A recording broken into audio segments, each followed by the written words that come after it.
तो गाइस कैसे हैं आप सब लोग 100,000 रीइंकार्नेशंस की एपिसोड 01 के साथ हाजिर हूं। तो एपिसोड की शुरुआत में हमें एक जगह के नॉर्दर्न टेरिटरी का सीन दिखाया जाता है जहां पर डीमन मैजिक सील होती है। उस डीमन मैजिक सील के अंदर एक बहुत ही पावरफुल मास्टर सुमेरो को कैद किया गया होता है। क्योंकि ये डीमन मैजिक सील है, इसका मतलब यह है कि ये डीमंस के एरिया में आता है, तो वहाँ पर बहुत सारे डीमंस होते हैं जो कि इस सील को प्रोटेक्ट कर रहे होते हैं। तो यहाँ पर तो कुछ बड़े बड़े स्टैचूज भी होते हैं और इन बड़े बड़े स्टैचूज के पास हमारे हीरो लिनजुई को दिखाते हैं। हमारा लिनजुई जहाँ पर इस सील को अनलॉक करने के बाद मास्टर सुमेरो को बचाने के लिए जहाँ पर आया है, तो लिनजुई सामने की तरफ देखता और कहता है तो फाइनली मैं जहाँ तक पहुंच गया हूँ। तो लगता है कि वो दिन आ चुका है जब मैं जहाँ पर आगे मूव चलने वाला हूँ। और वो जल्दी से जंप करते हुए आगे बढ़ता है। जैसे वो जंप करते हुए उन सारे स्टैचूज के बीच से गुजरने लगता है, तो वो जायंट स्टैचू जो कि बड़े बड़े पत्थर के स्टैचूज होती हैं, जैसे वो उनके करीब से गुजर रहा होता है उसी वक्त वो स्टैचूज मूव करना शुरू कर देते हैं। उनकी आंखें चमकना शुरू हो जाती हैं। उनके पास जो वेपन्स होते हैं वो अपने वेपन्स को घुमाकर उनके पर अटैक करना स्टार्ट करते हैं। और वो हमारे लिन से कहते हैं तुम्हारी हिम्मत कैसे हुई हमारे डीमन सी लैंड में बिना परमिशन की आने की? है तुम हो कौन और यहाँ पर क्यों आए हो? हमारा लिन उनको आगे से कोई भी जवाब नहीं देता और आगे की तरफ बढ़ रहा होता है। तो एक बड़ा सा स्टैचू अपने बड़े से वेपन को घुमाकर उसके ऊपर अटैक करता है। वहाँ पर एक जबरदस्त धमाका होता है, लेकिन लिन जूनियर उसके अटैक को अवॉइड कर लेता है। जैसे वो उसके अटैक को अवॉइड करने के बाद पीछे की तरफ बढ़ता है, उसी वक्त दूसरा स्टैचू अपने बड़े से हैमर को उठाता है और उसके ऊपर दे मारता है। लिन उसके अटैक को भी ऊपर की तरफ जंप करते हुए अवॉइड कर लेता है। उसी वक्त तीसरे वाला उसके ऊपर अटैक करता है। उसके पास बड़ा सा भाला होता है, लेकिन हमारा लिन जूनियर उसके अटैक को भी अवॉइड कर लेता है। वहाँ पर टोटल 4 बड़े जायंट्स के स्टैचूज होते हैं और वो चारों बड़े जायंट के स्टैचूज एक्टिवेट हो चुके हैं और वो हमारे लिनजुई के ऊपर अटैक कर रहे होते हैं। वो चारों एक साथ चारों तरफ से एक साथ मिलकर हमारे लिनजुई के ऊपर अटैक कर रहे होते हैं। लिनजुई कहता है तुम सभी लोगों को क्या लगता है कि तुम लोग मुझे रोक सकते हो? तुम तो बस मिट्टी के बने हुए कुछ स्टैचूज हो। और वहीं पर खड़े होकर अपनी स्पेशल टेक्निक को रिलीज करते हुए अपनी उंगली के साथ ही सामने की तरफ एक स्लैश लगाता है, चारों तरफ घुमा देता है, जिससे उसकी चारों तरफ जितने भी गार्ड्स होते हैं लकड़ी के मिट्टी के सारे ग्राउंड के ऊपर गिर जाते हैं, टुकड़े टुकड़े हो जाते हैं।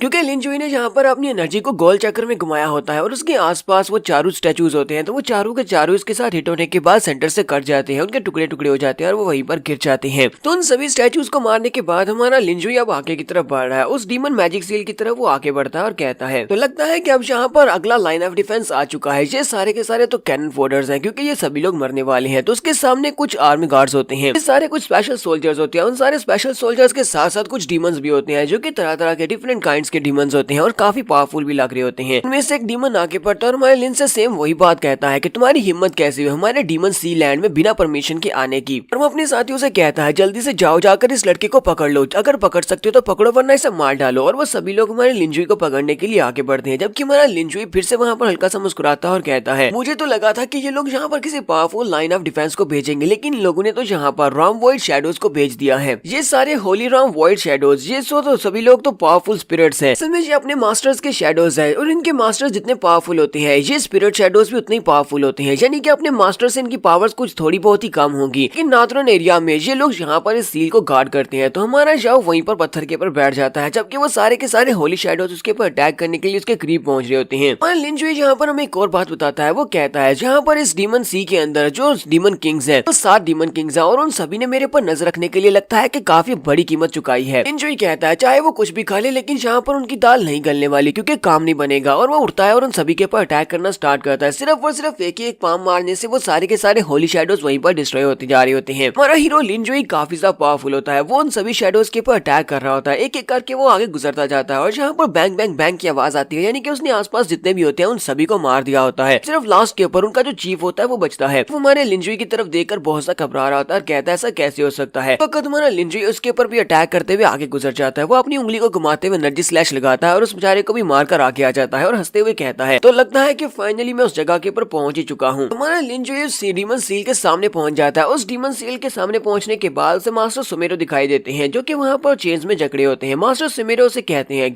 कौन हो तुम और तुम यहाँ पर कर क्या रहे हो? तुम्हारा लिन उसे कहता है प्लीज मास्टर सुमेरो मुझे माफ करना, मैं जहाँ पर आपको डिस्टर्ब तो बिल्कुल भी नहीं करना चाहता था, लेकिन आज मेरी जहाँ पर अपॉइंटमेंट है आपके साथ, इसलिए मैं जहाँ पर हूँ। तो मास्टर सुमेरो से कहते हैं तुम्हारी अपीयरेंस को देखकर तो बिल्कुल भी अंदाजा नहीं हो रहा कि यहाँ पर जो होली शैडो सील थी उसको तुमने तोड़ा है, यानी कि उन सारे के सारे शैडोज और उन बड़े स्टैचूज को तुमने हराया है, क्योंकि तुम तो सिर्फ और सिर्फ एक मोर्टल राम के कल्टीवेटर हो। मोर्टल राम के कल्टीवेटर्स इतने पावरफुल कैसे हो सकते हैं? मुझे बताओ कि तुम इतने पावरफुल क्यों हो? और साथ ही वो अपने हाथ के ऊपर अपनी पावर को रिलीज करते हैं। मास्टर सुमेरो से कहते हैं तो चलो यहाँ पर तुम्हारा टेस्ट लेकर देखते हैं क्या वाकई में तुम इतने स्ट्रॉन्ग हो। तो मास्टर सुमेरो अपने हाथ के ऊपर अपनी पावर्स को रिलीज करने के बाद लिनजुई से कहते हैं जरा मेरे हाथ की तरफ देखो। तो लिनजुई उसके हाथ की तरफ देख रहा था। वो वहाँ पर जबरदस्त एनर्जी को रिलीज करते हैं, वो किसी स्पेशल टेक्निक को यूज कर रहे होते हैं। और लिनजुई अपनी जगह के ऊपर से हिलता भी नहीं है और सारी एनर्जी के सामने वो चुपचाप खड़ा होता है और साथ ही हंसते हुए कहता है, मास्टर सुमेरो, आपकी ये वाली टेक्निक वाकई में बहुत ज्यादा पावरफुल टेक्निक है। इस दुनिया में बहुत ही कम ऐसी कल्टीवेशन टेक्निक्स है जो कि मेरी नजर में उतरती है, क्योंकि मैं इन टेक्निक्स को कुछ भी नहीं समझता। मैं तो इन सारी टेक्निक्स का मास्टर हूँ। तो मास्टर सुमेरो को भी यहाँ पर इस बात का अंदाजा हो जाता है। मास्टर सुमेरो कहते हैं, ये लड़का कोई सिंपल सा लड़का तो नहीं लगता। हालांकि इस लड़के के पास सिर्फ और सिर्फ मॉर्टल राम की कल्टीवेशन है, दिखने में भी ये बहुत ज्यादा कमजोर लगता है। इस लड़के ने मेरे स्पेशल टेक्निक, जिसको सनडाउ मेथड कहते हैं, इस टेक्निक को बड़ी आसानी के साथ समझ लिया। इसका मतलब यह है कि इसे ये टेक्निक पहले से पता है। तो हमारे लिंजाओ से कहते हैं, बताओ कि तुम कौन हो। तुम्हारा लिंजाओ से कहता है, तुम्हारा सवाल बहुत ही अच्छा है। हमारा लिंजाओ से कहता है, अच्छा ठीक है, फिर मैं तुम्हें यहाँ पर अपनी बैकग्राउंड स्टोरी के बारे में बताता हूँ। और यहीं पर हमारा सीन जो होता है वो फ्लैशबैक में चला जाता है। तो फ्लैशबैक में चले जाने के बाद हमें ट्रैफिक सीन दिखाया जाता है और हमारा मॉडर्न सिटी दिखाया जाता है। लिंजुई कहता है, मेरा नाम लिंजुई है। जिस दिन मेरे एग्जाम्स होने थे उसी दिन सड़क के ऊपर जाते हुए मेरा एक्सीडेंट हो गया था। अगर उस दिन मेरा एक्सीडेंट नहीं हुआ होता तो आज मैं एग्जाम रूम में बैठा होता, और उस एग्जाम के ऊपर डिपेंड करता कि मेरा फ्यूचर क्या होने वाला है, कि मैं फ्यूचर में क्या करूंगा। क्योंकि उस दिन हमारा लिंजुई एग्जाम के लिए काफी लेट होता है। वो बड़ी तेजी के साथ साइकिल चला रहा होता है और बड़ी तेजी के साथ साइकिल चलाते हुए आगे बढ़ता हुआ रोड को क्रॉस कर रहा होता है। हालांकि वहाँ पर रेड बत्ती होती है, लेकिन फिर भी साथ के ऊपर से एक ट्रक निकल आता है। वो ट्रक बिल्कुल भी ब्रेक नहीं लगाता और हमारा लिंजुई उसके नीचे आ जाता है और उसी के साथ ही वहीं पर लिंजुई की मौत हो जाती है। लिंजुई कहता है, मुझे इस बात पे बिल्कुल भी भरोसा नहीं था कि मरने के बाद भी कोई नई जिंदगी होती है। तब मुझे लगा कि अब सब कुछ खत्म हो गया है और मैं मर चुका हूँ। उसी वक्त मैंने एक दूसरे वर्ल्ड को क्रॉस किया और मैं मॉर्टल से इमॉर्टल्स की दुनिया में चला आया। हमारा लिंजुई यहाँ पर रीइंकार्नेट होता है। लिंजुई रीइंकार्नेट होने के बाद एक घर में होता है, अपने बिस्तर के अंदर उठकर बैठता है और कहता है, ये कौन सी जगह है, मैं कौन सी जगह पर आ पहुंचा हूँ। मेरा तो अभी भी एक ट्रैफिक एक्सीडेंट हुआ था। वहाँ से बाहर की तरफ निकलता है तो बताता है, मैं अपनी दुनिया को पार करने के बाद एक ऐसी दुनिया में चला है जिसको होंगमेंग कॉन्टिनेंट कहते हैं। होंगमेंग कॉन्टिनेंट के ऊपर 3 पावरफुल क्लैन है और इस वक्त मैं जिस क्लैन के अंदर था, यानी जहाँ पर मैं रीइंकार्नेट हुआ था, उसको वैंगजियान क्लैन कहते हैं। होंगमेंग कॉन्टिनेंट का ह्यूमनली इमॉर्टल कल्टीवेशन क्लैन है। रीइंकार्नेट होने के बाद मुझे इस बारे में बिल्कुल भी आइडिया नहीं था कि मेरे पास अब किसकी बॉडी आ चुकी है, और मुझे ये भी नहीं पता था कि इसकी बॉडीज के अंदर कौन सी मेमोरीज है, क्योंकि मुझे नहीं पता कि मैं कौन हूँ और कहाँ से आया हूँ। लेकिन अब जबकि मैं वैंगजियान सेक्टर में था, होंगमेंग कॉन्टिनेंट में, मुझे पता था कि मुझे यहाँ पर रहना है। तो मुझे लगा कि शायद मैं भी यहाँ पर कल्टीवेट करके अपनी अपॉर्चुनिटीज को हासिल कर सकता हूँ और आगे बढ़ सकता हूँ। सबसे पहले तो मैं वैंगजियान सेक्टर के कुछ डिसाइपल्स के पास गया। मैंने जाकर उनसे बात की। मैंने उनसे कहा कि मैं यहाँ पर कल्टीवेशन को हासिल करना चाहता हूँ, मुझे मार्शल आर्ट सीखनी है, तो क्या तुम लोग मुझे अपने सेक्टर में ले लोगे। लेकिन उन सभी को मुझे देखकर ही पता चल जाता था कि मैं मॉर्टल राम का एक एक्सपर्ट हूँ। इसी वजह से वो मुझे बहुत ही बुरी तरह से पीटते थे। तो ऐसे करते करते मैंने जितने भी छोटे मोटे सेक्टर से भी रिक्वेस्ट की कि मुझे अपने लिए मार्शल आर्ट सीखने के लिए मुझे तुम्हारे सेक्टर को ज्वाइन करना है, लेकिन हमेशा मुझे मार पड़ती थी क्योंकि मैं मॉर्टल राम का कल्टीवेटर था कि सभी लोग उसे बहुत ज्यादा लो लेवल का, इसी वजह से मुझे अपने सामने देखना भी नहीं चाहते थे। तो मुझे एक बात तो समझ आ गई थी कि होंगमेंग कॉन्टिनेंट एक ऐसी दुनिया है जहाँ पर हमेशा पावरफुल वीक को बुली करते हैं। गेट के ऊपर जो गार्ड्स खड़े होते हैं वो उसे पीटने के बाद कहते हैं, तुम एक मॉर्टल राम के कल्टीवेटर एक कचरे हो, तो हम जैसे गार्ड्स को नहीं हरा सकते और तुम्हें लगता है कि तुम हमारे सेक्टर को ज्वाइन करने के लायक हो, यहाँ से दफा हो जाओ, सपने देखना बंद करो। तुम्हारा जाओ सेम डे के ऊपर मार खाने के बाद जब जंगल में से गुजरकर दूसरी तरफ जा रहा होता है तो वहीं पर एक लड़की के चिल्लाने की आवाज आती है। तो एक यंग मास्टर वहाँ पर एक लड़की का रेप करने की कोशिश कर रहा होता है। वो यंग मास्टर उस लड़की से कह रहा होता है, चाहे तुम यहाँ पर कितना ही जोर जोर से क्यों न चिल्ला लो, यहाँ पर कोई भी तुम्हारी मदद करने को नहीं आएगा। अगर कोई आ भी जाता है तब भी कोई भी तुम्हारी मदद नहीं करेगा, क्योंकि मैं यहाँ पर हूँ, मैं यंग मास्टर हूँ। तो हमारा लिंजुई, क्योंकि वो तो हीरो है, वो वहाँ पर पहुंच जाता है और चिल्लाकर उसे कहता है, तुम यहाँ पर दिन की रोशनी में इस लड़की के साथ क्या करने की कोशिश कर रहे हो, तुम्हारी हिम्मत कैसे हुई एक मासूम लड़की का रेप करने की। तो वो यंग मास्टर लिंजुई की तरफ देखकर काफी गुस्सा आता है और कहता है, ये लड़का कहाँ से आया है, ये तो बहुत बड़ा बेवकूफ लगता है, जिसे मेरे सामने बात करने की तमीज भी नहीं है, लगता है ये मुझे जानता नहीं है। तो इसी के साथ ही वो हमारे लिन के ऊपर अटैक करने के लिए आगे बढ़ता है। अभी तक हमारे लिंजुई ने मार्शल आर्ट्स के एम को भी नहीं सीखा हुआ, इसी वजह से वो अपने आप को डिफेंड नहीं कर सकता। तो वो यंग मास्टर बड़ी स्पीड से उसके करीब पहुंचता है, अपना नाइफ निकालता है और उसकी बॉडी के अंदर दंसा देता है। लिंजुई यहाँ पर कहता है, ओह शिट, इसका मतलब मैं बहुत ज्यादा कमजोर हूँ, फिर भी मैं यहाँ पर हीरो बनने चला था। यंग मास्टर हमारे लिंजुई की बॉडी के अंदर अपना नाइफ दंसाने की बात कहता है, तुम तो यहाँ पर मेरे सामने खड़े होकर बात कर रहे हो, लगता है कि तुमने मुझे पहचाना नहीं, या फिर तुम वैंगजियान क्लैन के एक मेंबर नहीं हो। हमारा लिंजुई कहता, अपनी दुनिया में मरकर यहाँ पर पहुंचा और लगता है कि अब मैं यहाँ पर भी मरने वाला हूँ। और उसी वक्त उसे फिर से वही फीलिंग आती है, क्योंकि उसे मरने के बाद दोबारा से वही सेम फीलिंग आती है। और उसके बाद जब वो उठता है तो वो दोबारा उसी जगह के ऊपर उठता है, उसी बिस्तर के ऊपर उठता है और कहता है, ये क्या, मैं दोबारा से उसी जगह के ऊपर कैसे आ गया हूँ। लिंजुई कहता है, तो असल स्टोरी ये है कि मैं मरने के बाद दोबारा से उसी जगह के ऊपर रीइंकार्नेट हुआ हूँ जहाँ पर मैं पहले दिन रीइंकार्नेट हुआ। तुम्हारे लिंजुई को यहाँ पर एक और बात पता चलती है कि वो चाहे जितनी बार भी क्यों ना मार ले, वो हमेशा मरने के बाद उसी दिन उसी जगह के ऊपर दोबारा से रीइंकार्नेट हो जाएगा। और अगर उसका दिन पूरा हो जाता है तो रात को 12 बजे वो दोबारा से रीइंकार्नेट होगा और उसी जगह के ऊपर दोबारा आ जाएगा और उसके बारे में जितने भी लोगों को जितनी मेमोरीज होगी वो सारी की सारी भूल जाएंगे। लिंजुई कहता है, ये दुनिया बहुत ही स्ट्रॉन्ग लोगों की दुनिया है। यहाँ पर हमेशा कमजोरों को स्लॉटर किया जाता है। तो मैं यहाँ पर मरने के लिए नहीं आया, मुझे यहाँ पर अपने आप को स्ट्रॉन्ग बनाना होगा। लिंगजुई जिस जगह के ऊपर रीइंकार्नेट होता है वो वहाँ से आगे की तरफ बढ़ जाता है। तो लिंगजुई कहता है हालांकि मैं हर बार मरने के बाद दोबारा इसी जगह के ऊपर रीइंकार्नेट होने वाला हूँ और दिन गुजरने के बाद मैं दोबारा सेम इसी दिन सुबह के वक्त यहीं पर रीइंकार्नेट हो जाऊंगा। लेकिन फिर भी हांगमैंग कॉन्टिनेंट के ऊपर यहाँ पर बहुत सारी सीक्रेट रे फॉर्मेशंस हैं, जिनको टेलीपोर्टेशन रे फॉर्मेशंस है, जिनको यूज करके मैं दूसरी जगह के ऊपर भी जा सकता हूँ। मुझे पूरे हांगमैंग कॉन्टिनेंट में डिफरेंट जगहों के ऊपर जाना होगा टेलीपोर्टेशन रेस को यूज करते हुए, और जहाँ से मुझे कुछ हासिल होगा वहाँ से मैं मार्शल आर्ट्स टेक्निक्स को सीखूंगा, क्योंकि मैं मरने वाला तो हूँ नहीं, दोबारा से रीइंकार्नेट हो जाऊंगा और दिन पूरा होने के बाद मैं वापस यहीं पर इसी वैंगजियान क्लैन में ही पहुंच जाऊंगा। मुझे इतना तो पता है कि हांगमैंग कॉन्टिनेंट कोई छोटा कॉन्टिनेंट नहीं है, मुझे इसके सारे के सारे मैजिकल एरियाज को देखना है। हमारा लिंजुई जहाँ से अपनी जर्नी को स्टार्ट करता है वो पूरे 100,000 ईयर्स तक सेम एक ही दिन में वो दोबारा से रीइंकार्नेट होता रहेगा। जब उसका ये रीइंकार्नेशन वाला कर्स टूटेगा तब तक 1 लाख साल गुजरने के बाद वो इतना ज्यादा पावरफुल हो चुका है कि वो बड़े बड़े डीमन किंग्स और बहुत सारे मॉन्स्टर्स को चुनौती दे सकता है। तो हम लोग यहाँ पर रीइंकार्नेशन की 01 एपिसोड का एंड करेंगे और नेक्स्ट एपिसोड में हमारा लिंजुई एक लड़की को अपनी स्टोरी सुना रहा होता है। वो लड़की वैंगजियान सेक्टर की एक सेंटेंस होती है जिसका नाम जीजी होता है। तो वो उसे अपनी स्टोरी सुनाते हुए कहता है कि मैंने हांगमैंग कॉन्टिनेंट को घूमने का फैसला किया कि क्योंकि मैं एक ही दिन के ऊपर दोबारा से रीइंकार्नेट हो रहा था, मैंने फैसला किया कि मैं टेलीपोर्टेशन अरेज को यूज करते हुए हांगमैंग कॉन्टिनेंट के जो डिफरेंट प्लेसेस है उनके ऊपर जाऊंगा और वहाँ से तरह तरह की मार्शल आर्ट्स की टेक्निक्स को सीखूंगा। हमारा लिंजुई सबसे पहले एक ऐसी जगह के ऊपर जाता है जहाँ पर बहुत ज्यादा ठंड होती है। लिंजुई कहता है मैं ऐसी जगह पर गया जहाँ पर बहुत ज्यादा ठंड थी, वहाँ पर कुछ भी नहीं था, लेकिन वहाँ के लोग बहुत ज्यादा फ्रेंडली थे। मैंने उन सभी लोगों के साथ बैठकर वहाँ पर गप्पे भी लगाई थी। लिंजुई वहाँ पर पेंगुइन्स के पास बैठा होता है, आग जलाकर उनसे बातें कर रहा होता है, लेकिन वो सारे पेंगुइन्स होते हैं इसलिए बात नहीं कर सकते। इसके बाद वो कहता है क्या तुमने गोस्ट टाउन के बारे में सुना है? फिर गोस्ट वर्ल्ड में भी गया था जहाँ पर नदी के अंदर बहुत सारे पानी के गोस्ट थे, तो मैं उन सभी के साथ वहाँ पर तैरा भी था। तो लिंजुई आगे आगे तैर रहा होता है जबकि गोस्ट उसके पीछे लगे होते हैं, चिल्ला चिल्ला कर कह रहे होते हैं हम लोग थक चुके हैं, तुम इतने ज्यादा पावरफुल कैसे हो, तुम्हारी स्पीड भी काफी ज्यादा है। लिंजुई उन लोगों से कहता है तुम सभी लोग बकवास गोस्ट हो, तुम्हें क्या लगता है कि तुम लोग इतनी स्पीड के साथ मुझे पकड़ सकते हो? तुम तो मोर्टल राम के मेरे जैसे इंसान को नहीं पकड़ सकते, तुम दूसरों को क्या पकड़ोगे? फिर लिंजुई कहता है मैं एक तीसरी होली लैंड में भी गया था प्रैक्टिस करने के लिए। वहाँ पर जब मैं गया तो वहाँ के लोग तो बहुत ही बुरे थे, उन लोगों ने मुझे देखते ही वहाँ से मेरा पीछा करना शुरू किया और मुझे भगा दिया, क्योंकि वो सभी लोग बहुत ज्यादा पावरफुल थे और मैं मोर्टल राम का कल्टीवेटर था। सभी लोग मेरे पीछे डंडे लेकर पड़े हुए थे और मैं वहाँ से भाग रहा था। हमारा लिंजुई सेंटेंस जीजी से कहता है मेरी रीइंकार्नेशन के 10,000 साल गुजर चुके थे और 10,000 साल में मैंने हांगमैंग कॉन्टिनेंट के सारे सीक्रेट्स को जान लिया था। मुझे पता चल चुका कि हांगमैंग कॉन्टिनेंट में क्या कुछ है और क्या क्या हो रहा है। मुझे इतना पता चल गया कि हांगमैंग कॉन्टिनेंट के ऊपर 3 बहुत ही पावरफुल सेक्टर्स हैं। एक वैंगजियान क्लैन है, दूसरा चीजाओ पवेलियन है और तीसरा डीमन सी लैंड है, और ये तीनों ही बहुत ज्यादा पावरफुल हैं। एक ऐसी जगह जहाँ पर हमेशा स्ट्रॉन्ग की इज्जत की जाती है और कमजोर को मार दिया जाता है, उसे बुली किया जाता है। इसी जगह के ऊपर आप हमेशा स्ट्रॉन्ग बनने के बारे में सोचते हैं और जो पावरफुल फोर्सेज हैं वो अपने आप को स्ट्रॉन्ग से स्ट्रॉन्ग बनाती जा रही थी। हालांकि यहाँ पर 4 बड़ी पावरफुल ब्रांचेस थी, लेकिन वो सभी के सभी लोग अपनी ब्रिलियंट की को लेकर कुछ ज्यादा ही पैरानॉइड थे। लगता है कि जिसके पास ब्रिलियंट की होती है, ब्रिलियंट की को आप लोग स्पिरिचुअल एनर्जी भी कह सकते हैं, तो स्पिरिचुअल एनर्जी जिसके पास होती है सिर्फ और सिर्फ वही अपनी पावर्स को ज्यादा बढ़ा सकता है और सिर्फ वही मोर्टल राम से आगे जा सकता है, क्योंकि इन दुनिया में मोर्टल राम का कोई भी एक्सपर्ट नहीं था। जितना ज्यादा आपके पास ब्रिलियंट की पावर होगी उतना ज्यादा आप अपनी कॉम्बैट पावर को बढ़ा सकते हैं। यहाँ पर 2 चीजें इस्तेमाल होती हैं, एक तो स्पिरिचुअल सी है जो कि आपकी स्पिरिचुअल एनर्जी है और दूसरा आपका ब्रिलियंट माइंड है जिसको हम लोग यहाँ पर डिवाइन माइंड भी कहते हैं। तो इन दोनों में से एक ही चीज को आप लोग इंप्रूव कर सकते हैं, लेकिन अगर आप दोनों चीजों को एक साथ इंप्रूव करते हैं, अगर आपका डिवाइन माइंड जो है वो भी पावरफुल है और साथ में आपके स्पिरिचुअल सी के अंदर जो आपकी ब्रिलियंट की है वो भी पावरफुल होगी, तभी आप कल्टीवेशन के हायर लेवल को अचीव कर पाएंगे। बहुत ही कम लोग इन दोनों चीजों को एक साथ ट्रेन कर सकते हैं। हमारा लिंजुई ये सब कुछ जानने के बाद वहीं पर सर झुकाकर लेट जाता है और कहता है इसका मतलब यह है कि मेरे पास ब्रिलियंट की पावर नहीं है तो मैं कभी भी दोबारा से अपनी कल्टीवेशन को आगे नहीं बढ़ा सकता। मेरी कल्टीवेशन इसी वजह से नहीं बढ़ रही, मैं एक मोर्टल राम का एक्सपर्ट ही रह गया हूँ। हर बार रीइंकार्नेट होने की वजह से मेरे पास जितनी स्पिरिचुअल एनर्जी होती है अगले दिन वो सारी खत्म हो जाती है। लेकिन साथ ही वो बताता है एक और चीज का मुझे फायदा हुआ कि जितनी बार मैं यहाँ पर रीइंकार्नेट होता हूँ मुझे मेरी सारी की सारी मेमोरीज मेरे पास होती है। मैं अपने डिवाइन माइंड को बहुत ज्यादा पावरफुल बनाता जा रहा हूँ।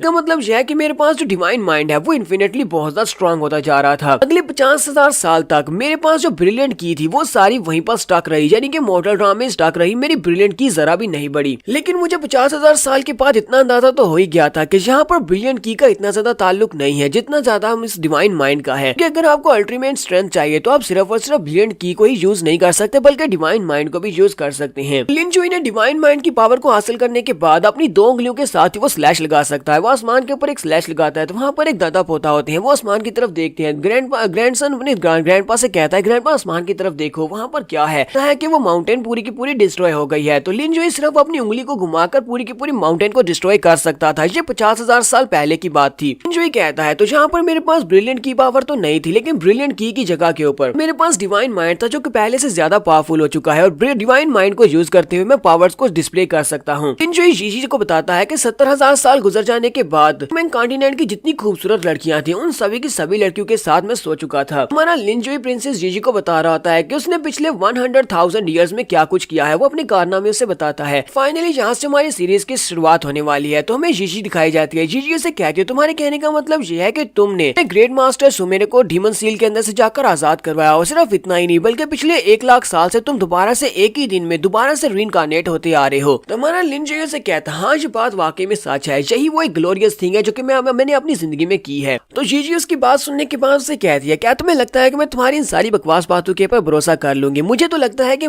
तुम्ही ने मुझे पॉइजन दिया है। हमारा लिन जो से कहता है तुम्हें यहाँ पर परेशान होने की जरूरत नहीं है, मेरे पर भरोसा करो, मैं उन लोगों के साथ नहीं हूँ जिन्होंने तुम्हें पॉइजन दिया है, मेरे साथ आओ, मैं तुम्हें बचा सकता हूँ। लेकिन वो उसकी बात को इग्नोर करते हुए सामने की तरफ चल पड़ती है और कहती है मुझसे दूर रहो, मुझे लगता है कि तुम एक बुरे इंसान हो, मैं तुम्हें फॉलो नहीं करूंगी। वो चलती हुई आगे की तरफ बाड़ी होती है। हमारा लिन जो से कहता है तुम बस थोड़ा सा आगे बढ़ो, जैसे तुम थोड़ा सा आगे बढ़ोगे कुछ ही सेकंड में तुम्हारे सामने कुछ लोग अपने हाथ में मिसालें लेकर खड़े होंगे, लोग तुम्हें पकड़ने के लिए आए हैं, तुम आगे बढ़ोगे वो तुम्हें पकड़ लेंगे। तो जीजी से कहती है बस भी करो, मैं तुम्हारी किसी बात पर भरोसा नहीं करने वाली। तुम्हें क्या लगता है कि अचानक से यहाँ पर आगे से कोई निकल आएगा? अगर कोई निकल भी आया तो मैं वापस तुम्हारे पास नहीं आने वाली। जैसी वो थोड़ी सी आगे बढ़ती है तो उसके सामने 2 लोग होते हैं, उनके हाथ में मिसालें होती हैं और वो कहते हैं हमें प्रिंसेस मिल गई है, चलो जल्दी से उसके पीछे चलो, उसे पकड़ लो। वो दोनों बड़ी स्पीड से भागते हुए उसकी तरफ आगे बढ़ते हैं, जबकि प्रिंसेस भी काफी ज्यादा घबरा जाती है और चिल्लाकर कहती है कोई मुझे बचाओ। तो वो दोनों गुंडे उसकी तरफ आगे बढ़े होते हैं और कहते हैं चलो जल्दी से पकड़ लो वरना यंग मास्टर में बिल्कुल भी नहीं छोड़ेंगे। तो प्रिंसेस जीजी भी जल्दी से जंप करते हुए पीछे की तरफ हट आती है और हमारे लिंजुई के पास आती है और उसे कहती है प्लीज मेरी हेल्प करो, इन लोगों को रोको, मुझे बचा लो। वो जल्दी से भागती हुई हमारे लिंजुई के पीछे आकर छुप जाती है। लिंजुई कहता मुझे बताओ क्या तुम्हें मेरी बात के ऊपर भरोसा हो रहा है? वो उसे कहती है हाँ मुझे तुम्हारे पर पूरा यकीन है। तो लिंजुई से कहता है तो फिर ठीक है, फिर मुझसे एक बात का वादा करो, एक बार मैं यहाँ पर इन लोगों से निमट लूं उसके बाद तुम्हें मेरे साथ आना होगा। प्रिंसेस कहती है हाँ ठीक है मैं तुम्हारे साथ आऊंगी। तो लिंजुई उन दोनों गुंडों को वहीं पर मार देता है। उन दोनों को मारने के बाद वो प्रिंसेस जीजी को अपने साथ लेता है और कहता है मेरे साथ आओ। वो उसे अपने साथ लेते हुए एक बड़े से पेड़ के पास पहुंच जाता है। वो पेड़ अंदर से खोखला होता है। वो उसे कहता है चलो ठीक है अब जल्दी से इस पेड़ के अंदर चले जाओ, इसके अंदर एक सीक्रेट पैसेज है, तुम्हें यहाँ पर इसके अंदर पहले जाना होगा। वो उसे कहती है लेकिन तुम मुझे अंदर क्यों लेकर जाना चाहते हो, इसके अंदर क्या है और मुझे ये बताओ कि ये सीक्रेट पैसेज कहाँ पर खुलता है। तो मैंने लिन जो से कहता है मैं तो इस सीक्रेट पैसेज को बहुत बार इस्तेमाल कर चुका हूँ, मैं अंदर जाने का इसलिए कह रहा हूँ क्योंकि एक बार तुम इसके अंदर जाओगी तो दूसरी तरफ जब तुम निकलोगी तो वहाँ पर वो लोग खड़े होंगे जो लोग तुम्हें मरवाना चाहते हैं, जिसने तुम्हें पॉइजन दिया और जिसने तुम्हारे पीछे लोगों को भेजा था वो तुम्हें वहाँ पर दिखाई देगा। क्या तुम उन लोगों को चेक नहीं करना चाहती? क्या तुम जानना नहीं चाहती कि तुम्हें पॉइजन किसने दिया है? तो प्रिंसेस उसे कहती है हाँ क्यों नहीं, मैं उसको देखना चाहती हूँ, मुझे एक बार वो मिल जाए उसके बाद देखना मैं उसका क्या करती हूँ। वो बंदा जिसने मुझे नुकसान पहुंचाने की कोशिश की मैं उसे मार डालूंगी। हमारा लिन जो से कहता है तो फिर चलो जल्दी से अंदर आ जाओ। तो वो दोनों सीक्रेट पैसेज के अंदर चले जाते हैं। थोड़ी देर उसके अंदर चलने के बाद जब वो दूसरी तरफ से बाहर निकलते हैं जीजी हमारे लिन जो से कहती है यहाँ पर तो कोई भी नहीं है, तुमने क्या मुझे बेवकूफ बनाया है? तो लिन जो से कहता है जरा सब्र करो, वहाँ पर सामने देखो वो लोग पहुंच आए हैं। तो जैसे वो लोग सामने की तरफ देखते हैं तो वहाँ पर उनके सामने एक यंग मास्टर होता है और उसके साथ 2 गार्ड्स होते हैं। जो कहता है लो यही वो लोग हैं जिन्होंने तुम्हें पॉइजन दिया था। तो यंग मास्टर वही है जिसने पहले दिन हमारे जुंजी की जान ली थी। यंग मास्टर जिसका नाम सीटू जोई है, वो वेंगजियान पवेलियन के एक मास्टर जिसका नाम जान है, वो एक सुप्रीम एल्डर है, उसका बेटा है, इसी वजह से ये बहुत ज्यादा एरोगेंट है। वो हमारी प्रिंसेस जीजी को देखते ही कहता है ये कमीनी अभी तक होश में कैसे है? मैंने उन बेवकूफों को कहा था कि बेहोश होने के बाद इसे उठाकर ले आना। प्रिंसेस भी चिल्लाकर उसे कहती है सीटू जोई ये तुमने क्या किया है? तुम्हारी हिम्मत कैसे हुई मुझे पॉइजन देने की? क्या तुम मुझे मरवाना चाहते हो? मुझे ये बताओ कि तुमने मुझे कौन सा पॉइजन दिया है, ये किस किस्म का पॉइजन है? सीटू जोई उसे कहता है मैंने तुम्हें यहाँ पर एक स्पेशल पॉइजन दिया है जिसको चार्म पॉइजन कहते हैं। एक ऐसा पॉइजन है जिसका असर होने के बाद तुम्हें मुझसे प्यार हो जाएगा। ये एक बहुत ही स्पेशल पॉइजन है। ये सब कुछ इसलिए कर रहा हूँ क्योंकि तुम्हारे पास एक बहुत ही स्पेशल बॉडी है। अगर तुम्हारे साथ मैंने डुअल कल्टीवेट कर लिया तो तुम्हारी बॉडी के अंदर जितनी एनर्जी स्टोर है वो सारी की सारी मुझे मिल जाएगी और मेरी एनर्जी बहुत ज्यादा पावरफुल हो जाएगी और मैं बहुत ही हाई लेवल तक पहुंच सकता हूँ। साथ ही उसकी नजर जब लिन जोई के ऊपर पड़ती है वो उसकी कल्टीवेशन देखने के बाद कहता है, प्रिंसेस जिंजी ये क्या तुम एक मॉर्टल राम के कल्टीवेटर के साथ क्यों घूम रही हो? ये तो एक कचरा है, तुम्हें कचरे के जैसे लोगों के साथ नहीं घूमना चाहिए। जहाँ पर हमारा लिंजी उसकी बात सुनने के बाद हल्का सा मुस्कुराता है और हमें यहाँ की इनकी बेस के बारे में बताता है। वो कहता है, इस दुनिया में कल्टीवेशन ही सब कुछ है। इन सभी लोगों को लगता है कि हमारा कल्टीवेशन लेवल ही डिफाइन करता है कि हम कितने पावरफुल हैं और हमारा लेवल क्या है। लॉन्गमैन कॉन्टिनेंट में सबसे ऊपर ह्यूमनली एम्परर राम आती है, उसके नीचे ट्रांसेंडेंट राम आती है, फिर रीइंकार्नेशन राम आती है, उसके बाद यूनिवर्सल डिग्री राम आती है, फिर स्पिरिट राम आती है और उसके बाद लास्ट के पर मॉर्टल राम आती है। मॉर्टल राम जो कि इस वक्त मेरे पास है और मैं सबसे ज्यादा वीक हूँ। मॉर्टल राम के लोगों के पास क्योंकि ब्रिलियंट की पावर नहीं होती, इसी वजह से इन लोगों को लगता है कि मॉर्टल राम के लोग कचरा हैं। तो लिन जुई कहता है, ये बेवकूफ लोग अभी तक इसी बारे में सोचते हैं। इन्हें लगता है कि ब्रिलियंट की पावर ना होने की वजह से हम लोग मॉर्टल राम में फंसे हुए हैं और कभी भी लेवल अप नहीं कर सकते। लेकिन अफसोस के इन लोगों को ये नहीं पता कि मेरी कल्टीवेशन लेवल इनके ह्यूमनली एम्परर से भी ज्यादा है। मास्टर सीटू जोई अपने साथ जो दोनों गार्ड्स होते हैं उनको अटैक करने के लिए आगे भेजता है और कहता है, इस लड़के को मार डालो, प्रिंसेस को पकड़ा मेरे पास लेकर आओ। तो वो दोनों बड़ी स्पीड से उसके ऊपर अटैक करने के लिए आगे बढ़ते हैं। दोनों के पास उनकी तलवारें होती हैं। दोनों एक साथ जंप करते हुए हमारे लिंजुई के ऊपर अटैक करने लगे हैं। जैसे वो लिंजुई के करीब पहुंचते हैं, हमारा लिंजुई अपने पास एक छोटा सा नाइफ निकालता है। छोटा सा नाइफ निकालने के बाद सामने की तरफ घुमाते हुए एक स्लैश लगाता है। स्लैश इतनी ज्यादा पावरफुल होती है कि वो दोनों के दोनों गार्ड उसके साथ हिट होते हैं और वहीं पर गिरकर मर जाते हैं। इसके साथ साथ जंग मास्टर सीटू भी देखकर बहुत ज्यादा हैरान हो जाता है। हमारा लिंजुई उन दोनों को मारने के बाद जंग मास्टर सीटू से कहता है, अगर मैं यहाँ पर एक मॉर्टल राम का एक्सपर्ट भी हूँ, फिर भी तुम्हारे जैसे कमजोर लोगों को मारना मेरे लिए बिल्कुल ऐसे ही है जैसे कि मैं कमजोर चिकन्स को मार रहा हूँ। जंग मास्टर सीटू जोई भी काफी ज्यादा घबरा जाता है और कहता है, ऐसा कैसे हो सकता है? तुमने मेरे पावरफुल कल्टीवेटर्स गुलामों को कैसे मार दिया? तुम्हारे पास इतनी स्ट्रेंथ कहाँ से आई? तुम तो सिर्फ एक मॉर्टल राम के एक्सपर्ट हो। मुझे बताओ कि तुम कौन हो? तुम्हारा कल्टीवेशन लेवल तो इतना नहीं है, फिर भी तुमने मेरे दोनों गार्ड्स को इतनी आसानी से कैसे मार दिया? तो लिन जुई अपने नाइफ को साफ करते हुए से कहता है, बेवकूफ कहेंगे, अभी तो रात के वक्त ब्रेक थ्रू कंप्लीट किया है और तुम्हें क्या लगता है कि यूनिवर्सल डिग्री राम कोई बहुत ही पावरफुल लेवल है? तुम तो यूनिवर्सल डिग्री राम में हो जो कि इतना पावरफुल लेवल भी नहीं है। ये बात सुनते ही वो और भी ज्यादा हैरान होता है। यंग मास्टर सीटू से कहता है, तुम्हें कैसे पता चला कि मैंने रात को ब्रेक थ्रू किया और मैं यूनिवर्सल डिग्री राम का एक्सपर्ट बन चुका हूँ? लिन जुई यहाँ पर गुस्से के साथ उसकी तरफ घूर कर देखता है, फिर साथ उसे कहता है, जाकर अपने बाप जान से पूछना, क्योंकि तुम्हारे बाप जान ने मुझे ये सब कुछ बताया था। क्या तुम्हें पता है कि आज तुमने यहाँ पर क्या कर दिया है? क्या तुम्हें पता है कि ये सब कुछ करने की वजह से सी लैंड के साथ तुम्हारे बाप का जो समझौता हुआ था वो सारा खत्म हो सकता है, इसी वजह से तुम्हारा बाप मेरे हाथों से मारा भी जा सकता है। तो ये बात सुनते ही वो कहता है, कहीं ऐसा तो नहीं है कि तुम डीमन सी लैंड से आए हुए मैसेंजर हो जो कि यहाँ पर आने वाला था मेरे डैड से मिलने के लिए? लिन जुई से कहता है, तुम्हें और क्या लगता है? इसी के साथ ही उसके सामने से गायब हो जाता है। गायब होने के बाद उसके सामने पहुंचता है, उसके मुंह पर एक जबरदस्त थप्पड़ मारता है। उस थप्पड़ खाने के बाद बेचारा सीटू पीछे की तरफ गिर जाता है। लिन जुई से थप्पड़ मारने के बाद उसे कहता है, बेवकूफ कहीं के, यहाँ पर सभी लोगों के सामने मेरी आइडेंटिटी को इतनी कैजुअली कैसे बता सकते हो कि मैं डीमन सी लैंड से आया हुआ एक कैनवॉय हूँ, यानी कि एक मैसेंजर हूँ। तो आप जल्दी से मेरे सामने घुटने टेक और माफी की भीख मांगो। हमारा लिन जुई यहाँ पर हमें ये बात बताता है कि इस यंग मास्टर सीटू का डैड है जान सीटू ने डीमन सी लैंड के साथ एक समझौता किया हुआ है। उस समझौते के मुताबिक उसे यहाँ पर से कुछ सीक्रेट्स निकालकर उन लोगों को देने हैं डीमन सी लैंड वालों को, और उसके बदले में डीमन सी लैंड वाले उसकी मदद करेंगे पूरे के पूरे वैंगजियान सेक्टर को कंट्रोल करने में। वो उसे वैंगजियान सेक्टर का मास्टर बना देंगे। लेकिन ये तो बड़ी अफसोस की बात है कि उस सुप्रीम मास्टर सीटू जान ने बहुत ही नालायक बेटे को जन्म दिया है जिसे बेवकूफ बनाना बहुत ज्यादा आसान है। मैं यहाँ पर उस मैसेंजर की आइडेंटिटी लेकर इस लड़के को यहाँ पर बेवकूफ बनाने वाला हूँ। सीटू जू जल्दी से उसके सामने अपने घुटने टेक देता है और उसे कहता है, प्लीज मास्टर मुझे माफ कर दे। सीटू जू यहाँ पर मरना डिजर्व करता है, प्लीज मुझे माफ करें, इस बार मुझे माफ कर दे। साथ ही वो अंदर से सोच रहा होता है, इस लड़के को देखकर लगता तो नहीं है कि ये डीमन सी लैंड से आया हुआ कोई मैसेंजर है, क्योंकि ये तो मॉर्टल राम का एक्सपर्ट है। इसकी एनर्जी मुझे महसूस हो रही है ये मॉर्टल राम का एक्सपर्ट है। लेकिन अभी अभी इसने यहाँ पर जितनी स्पीड को शो करवाया है, मैं अपनी यूनिवर्सल डिग्री राम में रहते हुए भी इतनी ज्यादा स्पीड को शो नहीं करवा सकता। कहीं ऐसा तो नहीं है कि ये वाकई में वही डीमन सी लैंड से आया हुआ मैसेंजर है जो मेरे डैड से मिलने के लिए आया है? तो हमारा लिन जुई अब यहाँ पर उसे सजा देने वाला है। लिन जुई से कहता, अपना एक बाजू काटो और उसके बाद यहाँ से दफा हो जाओ। साथ ही उसके सामने अपना नाइफ भी फेंक देता है। तो लिन जुई उसके सामने जब नाइफ फेंकता है तो बेचारा और भी ज्यादा घबरा जाता है, रोते हुए कहता है, प्लीज लॉर्ड एनवाई मेरे साथ ऐसा मत करें, मेरी जान बख्श दे, मैं दोबारा इस तरह की कोई भी हरकत नहीं करूंगा। लिन जुई से कहता है, मैंने तुम्हें क्या कहा? मैंने तुम्हें कहा ना कि अपना एक बाजू काटो और यहाँ से चले जाओ। शुक्र करो कि मैं तुम्हारी जान नहीं ले रहा, वरना मैं इस तरह कहने पर तुम्हारी जान भी ले सकता था। अपने हाथों से करो, वरना मैं अगर करूंगा तो तुम्हें बहुत ज्यादा दर्द होगा। तो जल्दी से उस नाइफ को उठा लेता है, अपने हाथ की तरफ उस नाइफ को करता है और इसी के साथ इस नाइफ को चला देता है। वहाँ पर उसके जोरदार चीखने की आवाज आती है। तो यंग मास्टर सीटू ने अपना एक बाजू काट दिया और तो अपना एक हाथ काटने के बाद वो हमारे लिन जुई से कहता है, यंग मास्टर अब मुझे बताएं क्या इतना काफी है? तो लिन जुई से कहता है, अच्छा ठीक है, अब यहाँ से दफा हो जाओ। तो वो बड़ी स्पीड से वहाँ से भाग जाता है। वहाँ से चले जाने के बाद प्रिंसेस आगे बढ़ती है और हमारे लिन जुई से कहती है, तुम्हारा बहुत बहुत शुक्रिया, तुमने यहाँ पर मेरी जान बचा ली। फिर साथ ही वो से कहती है, क्या तुम मुझे मेरे क्लैन में वापस छोड़ने जा सकते हो? मुझे अकेले में बहुत ज्यादा डर लग रहा है। लिन जुई से कहता, हाँ क्यों नहीं, मैंने यहाँ पर तुम्हारी प्रॉब्लम को सॉल्व करने में तुम्हारी मदद कर दी है, लेकिन अफसोस कि तुम्हारी बॉडी के अंदर चार्म पॉइजन है। क्या तुम उस चार्म पॉइजन को निकलवाना नहीं चाहती? तो तुम चाहो तो इस पॉइजन के साथ मैं तुम्हारी मदद कर सकता हूँ। तो प्रिंसेस उसकी बात सुनने के बाद शर्माना शुरू कर देती है और उसे कहती है हाँ क्यों नहीं, तुम मेरी बॉडी से इस पॉइजन को निकालने में मेरी मदद करो। उसके बाद हमारा लिंजुई वहां से एक बड़े से फिनिक्स पंछी को पकड़ता है और उसके ऊपर बैठ जाता है। तो प्रिंसेस भी उसके साथ ही होती है। तो जीजी और ये दोनों वहां से वापस की तरफ वेंगजियन सेक्टर की तरफ जा रही होती है। प्रिंसेस कहती है ये तो एक नैनमिंग फिनिक्स बर्ड है।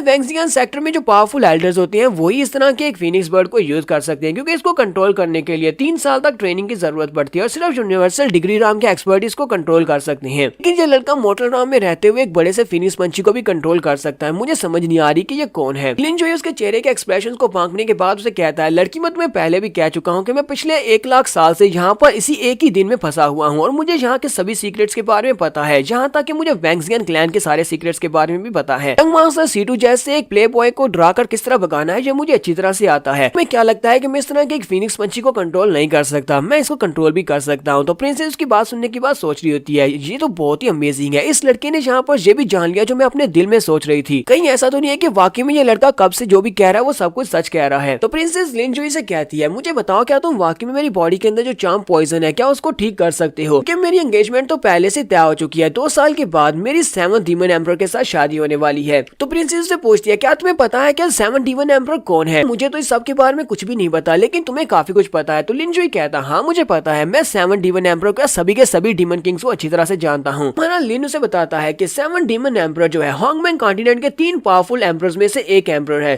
तुरंत स्टार टेरिटरी में उससे ज्यादा पावरफुल बंदा कोई भी नहीं है। तो तुम ये जानना चाहती हो कि वो कितना पावरफुल है, तो इस बात का अंदाजा इस बात से लगाया जा सकता है कि उसके हाथों से मरने वालों की तादाद कोई 2-4-50,000 नहीं है बल्कि कई मिलियंस में है। तो प्रिंसेस उसे कहती है तो तुम्हें पता है कि वो कितना ज्यादा पावरफुल है और तुम मुझे यहाँ पर अपने साथ बिठाकर लेकर जा रही हो और ऊपर से मेरे पर चार्म पॉइजन का इफेक्ट भी है। अगर मेरे फियांसे डीमन किंग को इस बारे में पता चल गया कि तुमने उसकी गर्लफ्रेंड के साथ कुछ गलत किया है तो फिर क्या वो तुम्हें छोड़ेगा? हमारा लिन जुए से कहता है नहीं ऐसा कुछ भी नहीं होने वाला, वो तो मुझे टच भी नहीं कर सकता क्योंकि रात 12 बजे मैं दोबारा से रीइंकार्नेट हो जाऊंगा और मेरे बारे में तुम सब कुछ भूल चुकी होगी। लिन जुए उसके पास ही बैठ जाता है और उसे कहता है फिलहाल के लिए हम इस बारे में बात नहीं करते। मेरी रीइंकार्नेशन को दोबारा रिसाइकल होने में पूरे 3 घंटे हैं और मुझे लगता है कि 3 घंटे में हम लोग 5 बार कर सकते हैं। तो यहाँ पर आपको पता होना चाहिए कि क्या करने की बात हो रही है। उसकी बात सुनने के बाद बहुत शर्माना शुरू कर देती है और कहती है क्या क्या हम लोग 5 बार करने वाले हैं? इसी के साथ हमारा लिनजुई कहता है मुझे अचानक से अपनी बॉडी काफी अजीब सी महसूस हो रही है क्योंकि यहाँ पर बदलाव की शुरुआत हो चुकी है, उसका कर्ज टूटने वाला है। प्रिंसेस के ऊपर जो चार्म पॉइजन है वो इफेक्ट कर रहा होता है और उस चार्म पॉइजन की वजह से क्योंकि उसके सामने लिनजुई होता है, लिनजुई से उसे प्यार हो जाता है। लिनजुई कहता है ये क्या बकवास है, इसका जो चार्म पॉइजन है वो इस तो इफेक्ट ले रहा है, मैंने तो अभी इसके साथ कुछ किया भी नहीं है और रीइंकार्नेशन होने में भी 3 घंटे बाकी है। लिनजुई अब यहाँ पर घबरा जाता है और उसे कहता है तुम कुछ ज्यादा ही जल्दी कर रही हो। प्रिंसेस उसे कहती है प्लीज मेरी मदद करो, मेरी बॉडी के अंदर से इस पॉइजन को निकाल दो और साथ ही वो उसके सामने कुछ ऐसे पोजेस बना रही होती है जिसको हमारा लिनजुई बिल्कुल भी रेजिस्ट नहीं कर पा रहा होता। जल्दी से उसे वहीं पर गिरा लेती है और उसके ऊपर चढ़कर बैठ जाती है और कहती है हम लोग अभी तक लैंड नहीं हुए, चलो जल्दी से किसी जगह के ऊपर लैंडिंग करो। और उसके बाद हमारा लिनजुई वहीं पर किसी जगह के ऊपर लैंडिंग करता है और उसके बाद वो रात को 12 बजने से पहले हमारा लिनजुई उसके साथ कुछ कर लेता है क्योंकि उसे पता होता है कि 12 बजे के बाद उसका रीइंकार्नेशन साइकिल स्टार्ट हो जाएगा और वो दोबारा से अपने उसी घर में उसी बिस्तर में अपीयर होगा। लेकिन इस बार सब कुछ बदल चुका है। इस बार सुबह के वक्त का सीन दिखाते हैं। सुबह के वक्त जब सूरज निकलता है हमारा लिनजुई उठता है, वो उठकर बैठ जाता है और कहता है दोबारा से वही बोरिंग दिन शुरू होने वाला है। ऐसी वो उठकर साइड के ऊपर देखता है, उसके साइड के ऊपर प्रिंसेस जीजी लेटी होती है। प्रिंसेस जीजी को देखकर वो बहुत सा हैरान हो जाता है और चिल्लाकर कहता है ये क्या, तुम यहाँ पर क्या कर रही हो, मैं यहाँ पर क्या कर रहा हूँ? तो प्रिंसेस भी उठकर बैठ जाती है और रोना शुरू कर देती है। प्रिंसेस से कहती है तुम बहुत बड़े धोखेबाज हो, तुमने मुझे झूठ बोला, तुमने कहा था कि रात 12 बजे के बाद सब कुछ खत्म हो जाएगा, मैं तुम्हारे बारे में भूल जाऊंगी, इसी वजह से मैंने तुम्हारे साथ वो सब कुछ कर दिया। लेकिन रात के 12 गुजर गए और आज सुबह भी हो चुकी है और तुमने मेरे साथ वो सब कुछ भी कर लिया और तुम दोबारा से रीइंकार्नेट भी नहीं हुए। हमारा लिनजुई से कहता है अच्छा मुझे ये बताओ कि आज कौन सा दिन है, महीने का कौन सा दिन है? वो से कहती है आज जुलाई 27 है। जुनजी कहता है ये कैसे हो सकता है, मैं पिछले 1 लाख साल से जुलाई 26 में फंसा हुआ था और आज जुलाई 27 है, इसका मतलब क्या हो सकता है? इसका मतलब यह है कि पिछले 1 लाख साल का जो कर्ज था वो खत्म हो चुका है, मैं दोबारा से उस रीइंकार्नेट नहीं होने वाला। जुनजी इस बात से बहुत ज्यादा खुश हो जाता है और खुशी के मारे उठकर खड़ा हो जाता है और कहता है तो फाइनली मैं उस कर्ज से बाहर निकल चुका हूँ। इसी के साथ ही हमारा जुनजी जहाँ पर इस हॉन्गमैन कॉन्टिनेंट के ऊपर सबसे पावरफुल लोग जिनमें 8 डिवाइन क्रीचर्स हैं, 4 हिमली स्टार राम मास्टर्स हैं, इसके अलावा बहुत सारे छोटे सेक्टर्स के कुछ एल्डर्स और मास्टर्स हैं जिनसे उसने बदला लेना है। वो कहता है इन सभी लोगों ने मुझे बहुत ज्यादा काम मांगा था और हर बार ये लोग मुझे मार देते थे, लेकिन अब जबकि मेरा रीइंकार्नेशन साइकिल खत्म हो चुका है, यानी कि मेरे पास अब बहुत सारे दिन है, मैं आगे बढ़ सकता हूँ। सभी लोग मेरा इंतजार करना, मैं बहुत ही जल्दी तुमसे बदला लेने के लिए आने वाला हूँ। तो प्रिंसेस जीजी तो रोना शुरू कर देती है और चिल्ला कर उसे कह रही होती है तुमने मेरे साथ वो सब कुछ खा लिया और अब तुम जहाँ से भाग जाओगे, तुम मेरी बिल्कुल भी केयर नहीं करोगे, तुमने मुझसे झूठ बोला और धोखा देकर मेरे साथ वो सब कुछ किया है, मुझे बहुत ज्यादा रोना आ रहा है। तो मैं लिंजुई से कहता है प्रिंसेस तुम्हें परेशान होने की जरूरत नहीं है। वो उसे अपने गले से लगा लेता है और कहता है इस बात का यकीन करो, मैंने तुम्हारे साथ अगर कुछ बुरा किया है, मैं तुम्हारे साथ इस बात की रिस्पॉन्सिबिलिटी भी उठाता हूँ कि पिछले 1 लाख साल से मैं जहाँ पर जिस भी लड़की के साथ कुछ रिलेशनशिप रखता था, अगले दिन वो लड़की मेरे बारे में सब कुछ भूल जाती थी। इस पूरी जिंदगी में तुम वो पहली लड़की हो जिसे मेरे बारे में कुछ याद है, तो मैं तुम्हारी पूरी रिस्पॉन्सिबिलिटी उठाता हूँ। माना लिंजुई कहता है मैंने ऐसा तो बिल्कुल भी नहीं सोचा था कि जब मैं अपने रीइंकार्नेशन साइकिल को छोड़ूंगा तो सबसे पहला काम ही यही करूंगा कि 3 बहुत ही पावरफुल डीमन एम्परर्स में से एक एम्परर की फियांसी को चोरी कर लूंगा। अगर एम्परर को इस बारे में पता चल गया तो वो तो मुझे नहीं छोड़ने वाला। लगता है क्या मुझे भी अपनी पावर्स को इंक्रीज करने के लिए कुछ अपनी कल्टीवेशन मेथड्स को भी अप्लाई करना होगा ताकि मैं अपनी कल्टीवेशन को आगे बढ़ा सकूं। इनकार्नेशन साइकिल खत्म हो चुका है, यानी कि मैं ब्रिलियंट की पावर को भी यूज कर सकता हूं। तो सबसे पहले शुरुआत वैंगजियन क्लैन से की जाएगी। प्रिंसेस जीजी हमारे लिंजुई से कहती है तुम्हें अपने वर्ड्स को पूरा करना होगा, तुमने मुझसे वादा किया है कि तुम मेरा ख्याल रखोगे। मैं कहता हाँ क्यों नहीं, मैं तुम्हारा पूरा ख्याल रखूंगा। इसी वक्त वहाँ पर इसकी एक एल्डर आ जाती है। वो एल्डर वहाँ पर आती है और कहती है कौन है जहाँ पर, हमारी प्रिंसेस जीजी को छोड़ो, तुम्हारी हिम्मत कैसे उसे टच करने की। वैंगजियन क्लैन की एक एल्डर होती है, वो अपने साथ काफी सारे सोल्जर्स को लेकर वहाँ पर आई होती है। लिंजुई से कहती है हमारी प्रिंसेस को छोड़ दो, ये हमारे क्लैन की एक सेंटस है। इस एल्डर का नाम बताया जाता है कि इस एल्डर का नाम जैंग कियान होता है, तो हम लोग इसको एल्डर जैंग भी कह सकते हैं। एल्डर जैंग अपनी प्रिंसेस को लेने के लिए आई है, जबकि लिंजुई को वो एक चोर समझ रही है, जहाँ पर उसको ये समझ रही है कि उसी ने इसको कार्य हो। लिंजुई एल्डर जैंग के बारे में भी काफी कुछ जानता है। वो एल्डर जैंग की तरफ देखता है और कहता है हालांकि ये बहुत ज्यादा खूबसूरत और बहुत ही पावरफुल लड़की है, लेकिन फिर भी इसका पास बहुत ज्यादा कॉम्प्लिकेटेड है। इसके पास में कुछ ऐसे सीक्रेट्स हैं जिनके बारे में ये बिल्कुल भी नहीं जानती और उन सीक्रेट्स को ये जानना चाहती है। एल्डर जैंग अपने पास एक नेट निकालती है जो कि इनकी स्पेशल टेक्निक होती है, जिसको ड्रैगन ट्रैप नेट कहते हैं। वो उस ड्रैगन ट्रैप नेट को निकालती है और उसके ऊपर फेंक देती है। ड्रैगन ट्रैप नेट काफी ज्यादा बड़ा होता है जो कि ड्रैगन को पकड़ने के लिए, इसी वजह से वो काफी बड़ा नेट है। लिंजुई के साथ जो प्रिंसेस जीजी होती है वो उसे कहती है लिंजुई प्लीज जल्दी से यहाँ से भाग जाओ, ये ड्रैगन ट्रैप नेट है, एक बार तुम इसके अंदर पकड़े गए तो तुम इसके अंदर से बाहर नहीं निकल पाओगे। माना लिंजुई से कहता है प्रिंसेस तुम्हें बिल्कुल भी डरने की जरूरत नहीं है, ये तो बस एक छोटा सा नेट है और इस नेट को काटना तो मेरे लिए बहुत ही आसान सी बात है। हमारा लिंजुई अपनी उंगली को ऊपर की तरफ उठाता है, ऊपर की तरफ उठाने के बाद वो अपनी एनर्जी को रिलीज करता है और एक सर्कल में अपनी एनर्जी स्लैश लगाता है। उस एनर्जी स्लैश की मदद से वो उस ड्रैगन ट्रैप नेट के ऊपर अटैक करता है, तो वहाँ पर जबरदस्त रोशनी निकलती है और इसी के साथ ही ड्रैगन ट्रैप नेट के वहाँ पर टुकड़े टुकड़े हो जाते हैं। एल्डर जैंग भी ये देखने के बाद बहुत ज्यादा हैरान हो जाती है और कहती है ड्रैगन ट्रैप नेट ये तो एक बहुत ही पावरफुल बीस्ट ट्रैप है, इस ट्रैप को यूज करते हुए हम लोग ड्रैगन्स को पकड़ते हैं। स्पेशल ट्रैप को हमारे सेक्टर मास्टर ने पर्सनली बनाया था, तो फिर इस लड़के ने इतनी आसानी के साथ ड्रैगन ट्रैप नेट को कैसे तोड़ दिया। सिर्फ इतना ही नहीं बल्कि इस लड़के ने सिर्फ और सिर्फ एक उंगली के साथ एक ही मूव को यूज करते हुए इसको तोड़ा है। इसका मतलब यह है कि ये लड़का बहुत ज्यादा स्ट्रॉन्ग है और मिस्टीरियस भी है। एल्डर जैंग फिर से नीचे की तरफ उतरती है और उसे कहती है प्रिंसेस जीजी आपको बिल्कुल भी घबराने की जरूरत नहीं है, ये एल्डर यहाँ पर आपको बचाने के लिए आई है, चाहे इसे यहाँ पर इस लड़के की जान ही न लेनी पड़े, ये फिर भी आपको बचाकर लेकर जाएगी। हमारे लिंजुई के सामने आकर रुक जाती है, तो लिंजुई से कहता है जैंग किंग तुम ये कर क्या रही हो, तुम जानना चाहते हो कि तुम्हारे फादर इस वक्त कहाँ पर है, क्योंकि मुझे लगता है कि तुम अपने फादर को ढूंढ रही हो। तुम्हारे फादर से जब आखिरी बार मिला था तुम्हारे फादर ने मुझे कहा था कि मैं तुम्हें जाकर ये बात बता दूं कि 10 साल के बाद वो तुमसे और ज्यादा नफरत नहीं करेंगे, 10 साल बाद तुम उनसे मिलने के लिए जा सकती हो। तो एल्डर जैंग उसकी बात सुनने के बाद और भी गुस्सा होती है और उसे कहती है तुम्हें मेरे फादर के बारे में कैसे पता, तुम मेरे फादर को कैसे जानते हो, आखिर तुम हो कौन और कहाँ से आए हो। लिंजुई कहता है अगर तुम अपने फादर के बारे में जानना चाहती हो कि इस वक्त कहाँ पर है, तो फिर तुम्हें मुझे अपने साथ लेकर वैंगजियन पवेलियन में जाना होगा। तो एल्डर उसे कहती है लेकिन तुम हमारे वैंगजियन पवेलियन में क्यों जाना चाहते हो, मुझे ये बताओ कि तुम्हारा प्लान क्या है। मैं एक एल्डर हूँ और मैं एल्डर होने के नाते किसी भी आम बंदे को वहाँ पर लेकर नहीं जा सकती जो कि बहुत ज्यादा मिस्टीरियस हो। लिंजुई से कहता है इस बात से तुम्हारा कोई भी ताल्लुक नहीं है, तुम्हें बस मुझे रास्ता दिखाना है, अगर अपने फादर के बारे में जानना चाहती हो तो मुझे रास्ता दिखाओ, चाहता हूँ कि तुम मुझे सेफली वैंगजियन पवेलियन के अंदर लेकर जाओ। एक सीन में वैंगजियन पवेलियन का दिखाया जाता है। जब एल्डर जैंग वहाँ पर हमारे लिंजुई को अपने साथ लेकर पहुंचती है तो उनके जो डिसाइपल्स होते हैं वो उनके सामने घुटने टेक कर खड़े होते हैं। लिंजुई एल्डर जैंग से भी आगे आगे चल रहा था, वो बहुत ही एरोगेंटली उसके आगे आगे चल रहा था। वो डिसाइपल्स जो होते हैं वो देखकर बहुत ही हैरान होते हैं। उनमें से 2 डिसाइपल्स ऐसे होते हैं जो कि चुप नहीं रह पाते, वो बात करते हुए कहते हैं हाँ ये लड़का कौन है, ये इतना एरोगेंट क्यों है जो कि एल्डर के सामने इस तरह एरोगेंटली चल रहा है, एल्डर जैंग के सामने ऐसे नहीं चलना चाहिए। दूसरे वाला कहता है मुझे लगता है कि ये सीटू के कुत्तों में से कोई एक कुत्ता होगा जो कि बाकी सभी को जहाँ पर दबा कर रखते हैं, ये अपनी पावर के बेस पर बाकी सभी को अपने सामने झुका लेते हैं।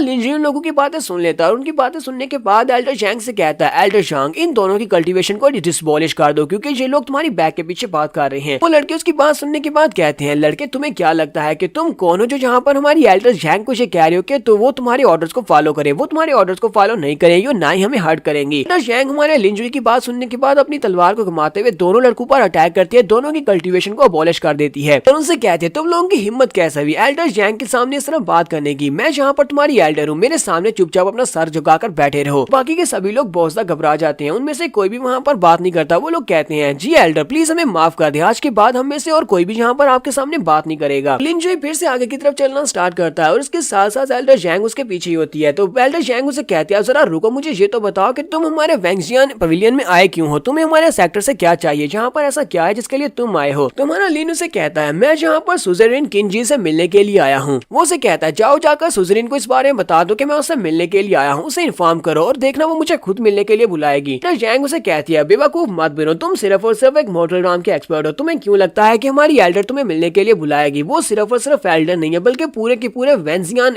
पवेलियन की मास्टर भी है। लिनजुई कहता है ये तो वक्त ही बताएगा कि वो मुझसे मिलती है या नहीं, तुम्हें क्यों लगता है मुझसे नहीं मिलेगी। वो आगे बढ़ता है, जीजी के सर पे हाथ रखते हुए कहता है जी जाओ जाकर रेस्ट करो, पर मैं जहाँ का काम खत्म कर लूँ, मैं जाकर मास्टर से मिल लूँ, उसके बाद मैं तुमसे मिलने के लिए जरूर आऊंगा। वो उसे कहती है अच्छा ठीक है, फिर वो भागती वहाँ से चली जाती है। जबकि एल्डर जैंग पीछे खड़ी सोच रही होती है आखिर इस लड़के ने उस लड़की के ऊपर ऐसा क्या जादू कर दिया है कि हमारी लिटिल सेंटेंस जीजी इसकी बातों को कितनी ओबीडियंटली मान रही है। वो चुपचाप इसकी बात मानकर यहाँ से चली गई। हमारा लिनजुई एल्डर जैंग को कहता है कि मैं यहाँ पर तुम्हें एक फार्मूला बताने वाला हूँ, तुम्हें जाकर अपनी मास्टर को ये फार्मूला बताना है। अगर तुम्हारी मास्टर ने ये फार्मूला सुन लिया तो देखना वो खुद मुझे बुलाएगी अपने आप से मिलने के लिए। इसके साथ ही हमारा लिनजुई से वो सारा फार्मूला बता देता है। तो ये फार्मूला मेरे तो किसी काम का नहीं है और ना ही मेरे पल्ले पड़ने वाला है, इसी वजह से मैं यहाँ पर इसको नहीं एक्सप्लेन करूंगा। एल्डर जैंग उसकी बात सुनने के बाद कहती है इसने जो फार्मूला बताया है ये तो काफी ज्यादा स्पेशल लगता है और इस तरह की बातें मेरी मास्टर को ही समझ आती है। हालांकि मुझे ये समझ में नहीं आया, लेकिन हो सकता है कि मास्टर सुजरीन को ये समझ आ जाए। तो जाके उसको बताकर देखते हैं, क्या पता वो इस लड़के को मिलने के लिए इनवाइट कर ले। एल्डर जैंग उसे कहती है ठीक है, मैं जाकर अपनी मास्टर सुजरीन को ये बताने वाली हूँ, तुम यहीं पर रुकना, इंतजार करना, मैं वापस आकर तुम्हें बताती हूँ। जो इसे कहता है ठीक है मैं यहीं पर तुम्हारा इंतजार करूंगा। तो हमारा लिनजुई वहीं पर रुका होता है। तो उसी वक्त उसे साइड के ऊपर से आवाज आती है, कोई कहता है सीनियर ब्रदर वॉच आउट। साथ ही ग्राउंड में बच्चे प्रैक्टिस कर रहे होते हैं, वो तलवारबाजी की प्रैक्टिस कर रहे होते हैं। एक लड़की एक लड़के के साथ फाइट कर रही होती है और अपनी तलवार के अटैक के साथ वो उस लड़के को हरा देती है। तो लिनजुई वहीं पर पहुंच जाता है। बाकी के लड़के उसकी तारीफें कर रहे होते हैं। वो उसे कहते हैं जूनियर सिस्टर तुम तो वाकई में बहुत अमेजिंग हो, तुमने अभी अभी जिस मूव को यूज किया वो एक्स्ट्रा ऑर्डिनरी था। लिनजुई वहाँ पर आता है और उनसे कहता है लड़कों तुम लोग क्या यहाँ पर स्वर टेक्निक को मास्टर करने की कोशिश कर रहे हो। उनमें से कुछ लड़के तो गेट पर थे, वो लोग उसे देखते ही बहुत ज्यादा घबरा जाते हैं और चिल्लाकर कहते हैं तो वही है। तो लिनजुई उन लोगों से कहता है तुम्हें मुझसे घबराने की जरूरत नहीं है, मैं कोई बुरा इंसान तो बिल्कुल भी नहीं हूँ, मैं एक बहुत ही अच्छा इंसान हूँ। जैसे तुम बाकी सभी लोगों से बात करते हो वैसे मुझसे भी बात करो। वो सभी लड़के जल्दी से उसके सामने अपने घुटने टेक देते हैं और चिल्लाकर उसे कहते हैं प्लीज हमें माफ कर दो, हमारे साथ कुछ भी बुरा मत करना, हम लोग तुमसे माफी मांगते हैं, हम लोग बस यहाँ पर ट्रेनिंग कर रहे थे। तो वो जूनियर सिस्टर हमारे लिनजुई की तरफ देखती है और कहती है तुम कौन हो, यहाँ पर ये सभी लोग तुम्हारे सामने इतने वियर्डली क्यों बिहेव कर रहे हैं। तो वो लड़के पीछे की तरफ घूमते हैं और अपनी सीनियर जूनियर सिस्टर को बताते हैं। वो कहते हैं तुमने दरवाजे के ऊपर दोनों डिसाइपल्स को नहीं देखा, उन दोनों डिसाइपल्स की कल्टीवेशन को डिबॉलिश कर दिया गया है, क्योंकि उन लोगों ने इस लड़के के खिलाफ वहाँ पर बुरी बातें की थी। इसी वजह से एल्डर जैंग ने उन दोनों को सजा देकर उनकी कल्टीवेशन को अबॉलिश कर दिया। इस वजह से हम लोग घबराए हुए हैं, कहीं हम लोग हमारे मुंह से कोई ऐसी बात ना निकल जाए जिससे हम लोग इसको प्रोवोक कर दें और कहीं हमारी कल्टीवेशन भी अबॉलिश न कर दी जाए। मां लिनजुई आगे बढ़ता है और उस लड़की से कहता है यहाँ पर ये बात इंपॉर्टेंट नहीं है कि मैं कौन हूँ, सभी लोग मुझसे डर रहे हैं लेकिन तुम्हें डरने की जरूरत नहीं है। पर इंपॉर्टेंट बात तो यह है कि मैं यहाँ पर तुम्हारी इस इंटरेस्टिंग टेक्निक को देखने के लिए आया हूँ। तुम यहाँ पर जिस टेक्निक को यूज कर रही हो, मुझे पता है कि तुम डेरिवेटिव स्वर्ड स्किल्स यूज कर रही हो, लेकिन तुमने इस प्रैक्टिस को गलत किया है, यानी कि तुमने इसको गलत प्रैक्टिस किया है। ये बात सुनते ही वो लड़की भी हैरान होती है और कहती है क्या तुमने अभी भी क्या कहा कि मैंने इसको गलत प्रैक्टिस किया है, लेकिन तुम्हें हमारे डेरिवेटिव स्वर्ड स्किल के बारे में कैसे पता है, ये तो वैंगजियान पवेलियन का एक स्किल है। लिनजुई से बताता है कि कैसे तुम इस टेक्निक को यहाँ पर ठीक कर सकती हो। वो उसे इसके बारे में बताता है इसको कैसे ठीक करना है। जब तुम तलवार को उठाती हो तुम्हारी इंटेंशन सामने की तरफ होनी चाहिए कि पीछे की तरफ होनी चाहिए। बाद वो उसे कुछ बताता है जो कि उसी के पल्ले बढ़ने वाला है, मेरे पल्ले नहीं पड़ता। ये बात सुनते ही वो लड़की भी काफी हैरान होती है, उसे भी लगता है कि इसने जो टेक्निक बताई है वो ठीक बताई है। वो उसे कहती है मास्टर मुझे बताएं कि मैं इसको कहाँ से प्रैक्टिस करना स्टार्ट करूँ। हमारा लिनजुई वहीं पर बैठ जाता है, अपने कंधे पे हाथ रखता है और कहता है मैं तुम्हें दिखा सकता हूँ, मैं तुम्हें सिखा सकता हूँ अगर तुम मुझसे सीखना चाहती हो, लेकिन वो क्या है ना कि मेरे कंधे में बहुत ज्यादा दर्द हो रहा है। तुम्हें अच्छी तरह से पता है कि मेरे कंधे में दर्द हो रहा है, तो तुम्हें क्या करना है, अगर तुम सीखना चाहती हो तो फिर जल्दी से मुझे दिखाओ कि तुम्हारे पास कौन से मैजिक स्किल्स हैं। बस सुनते ही वो लड़की शर्माना शुरू कर देती है, फिर साथ ही वो कहती है अच्छा ठीक है, और वो उसके पीछे वाली साइड पर जाती है, जाकर उसका कंधा दबाना स्टार्ट कर दिया है। हमारा लिनजुई कहता है हाँ मुझे अब काफी अच्छा महसूस हो रहा है, तो इसके बाद मैं सोचूंगा कि तुम्हें ये सिखाना है या नहीं। क्योंकि सभी लड़के गुस्सा हो रहे होते हैं और कहते हैं हम लोग भी जूनियर सिस्टर से हम लोग ये सब कुछ करवाना चाहते हैं, लेकिन इस लड़के ने देखो कितनी आसानी से इससे ये सब कुछ करवा लिया। ये लड़का तो कुछ ज्यादा ही बेशर्म है, किस तरह ये लड़कियों से अपनी खिदमत करवा रहा है। तो उसी वक्त एल्डर जैंग भी वहाँ पर आ जाती है। वो लिनजुई से कहती है लिनजुई चलो जल्दी से आ जाओ, मेन हाल में हमारी चीफ सुजरीन तुमसे मिलना चाहती है। लिनजुई इस छोटी लड़की से कहता है ठीक है बाय, मुझे यहाँ से जाना होगा तुम्हारी मास्टर से मिलने के लिए, तो फिलहाल के लिए मैं तुम्हें कुछ भी नहीं सिखाऊंगा, बाद में तुमसे बात करूंगा। लिनजुई इस लड़की को बाय बोलने के बाद बाद मास्टर सुजरिन से मिलने के लिए चला जाता है। उसके चले जाने के बाद मास्टर जैंग अपनी स्टूडेंट चियर से कहती है, चियर तुम्हें पता है ना कि तुम्हारा मकसद क्या है, तुम्हारा मकसद और मार्शल आर्ट्स के सेकंड राउंड में कदम रखना है, लेकिन तुम यहाँ पर कर क्या रही हो, तुम बस इन बच्चों के साथ यहाँ पर प्रैक्टिस कर रही हो, तुम्हें बताया था कि तुम्हें आम मार्शल आर्ट्स की टेक्निक्स को मास्टर नहीं करना। तो चियर अपनी मास्टर से कहती है, मास्टर ये बंदा कौन था, इस बंदे को हमारे डेरिवेटिव स्वर्ड स्किल के बारे में पता था और उसने मुझे यहाँ पर ये भी बताया कि मैं यहाँ पर गलती कर रही हूँ, मैं इस लास्ट मूव को अच्छे से प्रैक्टिस नहीं कर रही। तो जैंग उसे कहती है, ये किस तरह की बातें कर रही हो, तुम्हें पता है ना कि हमारा ये डेरिवेटिव स्वर्ड स्किल ये वेंजियन सेक्टर का सीक्रेट स्किल है, इसके बारे में किसी को कुछ भी नहीं पता और स्पेशली तुम्हारा ये लास्ट मूव जो 10वां मूव है, यानी कि इसकी जो 10वीं फॉर्म है वो अभी तक डिसाइफर भी नहीं की गई। फिर इस लड़के को इस बारे में कैसे पता चल सकता है। वो लड़की अपने बाजू को ऊपर की तरफ उठाती है और उसे कहती है, मास्टर जैंग जरा देखना, उस लड़के ने मुझे जिस तरह बताया मैं बिल्कुल वैसे ही इसको दोबारा प्रैक्टिस करके देखने वाली हूँ, क्या वाकई में उसने सही बताया या गलत बताया। जब वो अपनी तलवार को ऊपर की तरफ उठाती है तो वो ठीक से उस टेक्निक को परफॉर्म कर लेती है। इसमें अभी भी कुछ थोड़ी बहुत कमी बेशियां बाकी है। एल्डर जैंग इस बात से पहुंचता हैरान होती है और कहती है, ये इम्पॉसिबल है, हमारी फैमिली की सीक्रेट टेक्निक इस लड़के को कैसे पता चल गई और 10th फॉर्म तो अभी तक रिलीज भी नहीं हुई, तो फिर इसको कैसे पता चला कि इस टेक्निक को इस तरह परफॉर्म करना है। उसी वक्त हमारा लिंजुई दूसरी तरफ मास्टर सुजरिन के सामने पहुंच चुका है, जो कि वेंजियन पवेलियन की मास्टर है। तो यहाँ हाल में पहुंच जाता है जहाँ पर वो अपनी चेयर के ऊपर बैठी होती है और हमारा लिंजुई उसके सामने खड़ा होता है। तो सुजैन हमारे लिंजुई से कहती है, तुमने वो टेक्निक जो कि एल्डर जैंग को बताकर यहाँ पर भेजा था वो एक बहुत ही स्पेशल टेक्निक है, उसको return to an great dream technique कहा जाता है। एक ऐसी स्पेशल टेक्निक है जिस टेक्निक को जनरेशन टू जनरेशन हमारे वेंजियन पवेलियन में सिर्फ और सिर्फ एल्डर्स को ही बताया जाता है, फिर सिर्फ और सिर्फ मास्टर को बताया जाता है। अब मुझे ये बताओ कि तुम्हें हमारे सेक्टर की टेक्निक के बारे में कैसे पता चला, तुम्हें इस टेक्निक के बारे में नहीं पता होना चाहिए था। लिंजुई से कहता है, तुम तो यहाँ पर सिर्फ और सिर्फ इस टेक्निक के बारे में बात कर रही हो, मुझे सिर्फ इस टेक्निक के बारे में नहीं पता, मुझे तो तुम्हारी इस ग्रेट टेक्निक के फ्लॉज के बारे में पता है कि इसके अंदर कहाँ कहाँ पर फ्लॉज हैं। तो सुजैन उसकी बात सुनने के बाद थोड़ा गुस्सा होती है और उसे कहती है, ये वाली टेक्निक्स पिछले 3000 साल से हमारे एंसेस्टर्स हमें आगे पास डाउन करते आ रहे हैं और तुम्हें लगता है कि इसके अंदर कहीं ना कहीं पर फ्लॉज रह गए हैं। ऐसा कैसे हो सकता है? अगर इसके अंदर फ्लॉज होते तो पिछले 3000 साल में कोई ना कोई एल्डर इसको पहचान लेता। तुम्हें इस बारे में कैसे पता चला? मुझे ये बताओ कि तुम्हारी इंटेंशंस क्या है, तुम यहाँ पर किस मकसद से आए हो? साथ ही वो अपने पास से अपनी पावर्स को रिलीज करती है और कुछ स्नेक टाइप के मॉन्स्टर्स के साथ उसके पर अटैक करने के लिए उनको आगे की तरफ भेजती है। सुजैन उसे कहती है, अगर तुम मुझे यहाँ पर ये नहीं बताता कि तुम यहाँ पर किस मकसद से आए हो तो फिर मैं तुम्हारे साथ बिल्कुल भी पोलाइटली बात नहीं करूंगी। जो ये अपने हाथ को ऊपर की तरफ उठाता है, एनर्जी को रिलीज करता है, सामने की तरफ हाथ से एक स्लैश लगाता है, उसके जितने भी स्नेक्स होते हैं वो सारे के सारे वहाँ पर डिस्ट्रॉय हो जाते हैं। हमारा लिंजुई से कहता है, मैं यहाँ पर तुम्हें यही मशवरा दूंगा कि मेरे साथ बहुत ही प्यार से पेश आना। मुझे ये भी पता है कि लास्ट नाइट तुम इसी टेक्निक को मास्टर करने की कोशिश कर रही थी, जिसकी वजह से तुम्हारी बॉडी के अंदर काफी सारे इंटरनल इंजरीज हैं। तुम यहाँ पर अपनी पावर को इस तरह बेतुके इस्तेमाल करती रहोगी, तुम्हारी बॉडी के अंदर इंटरनल इंजरीज जो है वो और भी ज्यादा खराब हो जाएंगी। और अगर यहाँ पर मैं तुम्हारी मदद नहीं करता उन सारी इंजरीज को हील करने के लिए, तो मुझे लगता है कि कम से कम 6 महीने तक तो वो इंजरीज बिल्कुल भी ठीक नहीं होने वाली। ये बात सुनते ही सुजैन भी सोच रही होती है, इस लड़की को कैसे पता चला कि लास्ट नाइट में यहाँ पर प्रैक्टिस कर रही थी। लास्ट नाइट प्रैक्टिस करने के बाद ही मुझे बॉडी के अंदर काफी सारी इंजरीज हुई थी। मैं सुप्रीम टेक्निक को मास्टर करने की कोशिश कर रही थी, लेकिन मैं उस टेक्निक को मास्टर नहीं कर पाई। लेकिन एक और बात यह है कि मैं तो उस वक्त अपने फॉरबिडन एरिया में थी, अपने सुप्रीम क्लियर पॉन्ड में, जहाँ पर जाना तीसरे बंदे के लिए बिल्कुल भी वंचित है, जहाँ पर तीसरा बंदा बिल्कुल भी नहीं जा सकता, यानी कि वहाँ पर सिर्फ और सिर्फ मास्टर्स जा सकते हैं। लेकिन इस लड़के को ना सिर्फ इतना पता है कि मैं लास्ट नाइट क्लियर पॉन्ड के अंदर बैठकर इस टेक्निक को मास्टर कर रही थी, बल्कि इसको ये भी पता है कि उसकी वजह से मेरी बॉडी के अंदर इंटरनल इंजरीज है। इस लड़के को इस सब के बारे में कैसे पता हो सकता है? ये लड़का है कौन, मुझे समझ नहीं आ रही। लिंजुई से कहता है, मुझे पता है कि तुम इस वक्त क्या सोच रही होगी, लेकिन मुझे नहीं लगता कि तुम्हें ज्यादातर इस बारे में सोचना चाहिए, क्योंकि यहाँ पर इंपॉर्टेंट ये है कि मैं यहाँ पर तुम्हारी मदद करने के लिए आया हूँ। वहाँ से बिल्कुल भी फर्क नहीं पड़ना चाहिए कि मैं कौन हूँ, मैं कहाँ से आया हूँ। इसके साथ ही वो सीढ़ियाँ चढ़ते हुए ऊपर आ जाता है। सीढ़ियाँ चढ़ने के बाद वो ऊपर उसकी चेयर के सामने आकर खड़ा हो जाता है और उसे कहता है, तुम्हें एक बात अपने बारे में बता दूं कि मुझे नीचे खड़े होकर ऊपर देखने की आदत बिल्कुल भी नहीं है। मैं हमेशा लोगों को नीचे झुकाकर देखता हूँ। उसके सामने खड़ा कर नीचे की तरफ उसकी तरफ देख रहा होता है। वो उसे एक और बात कहता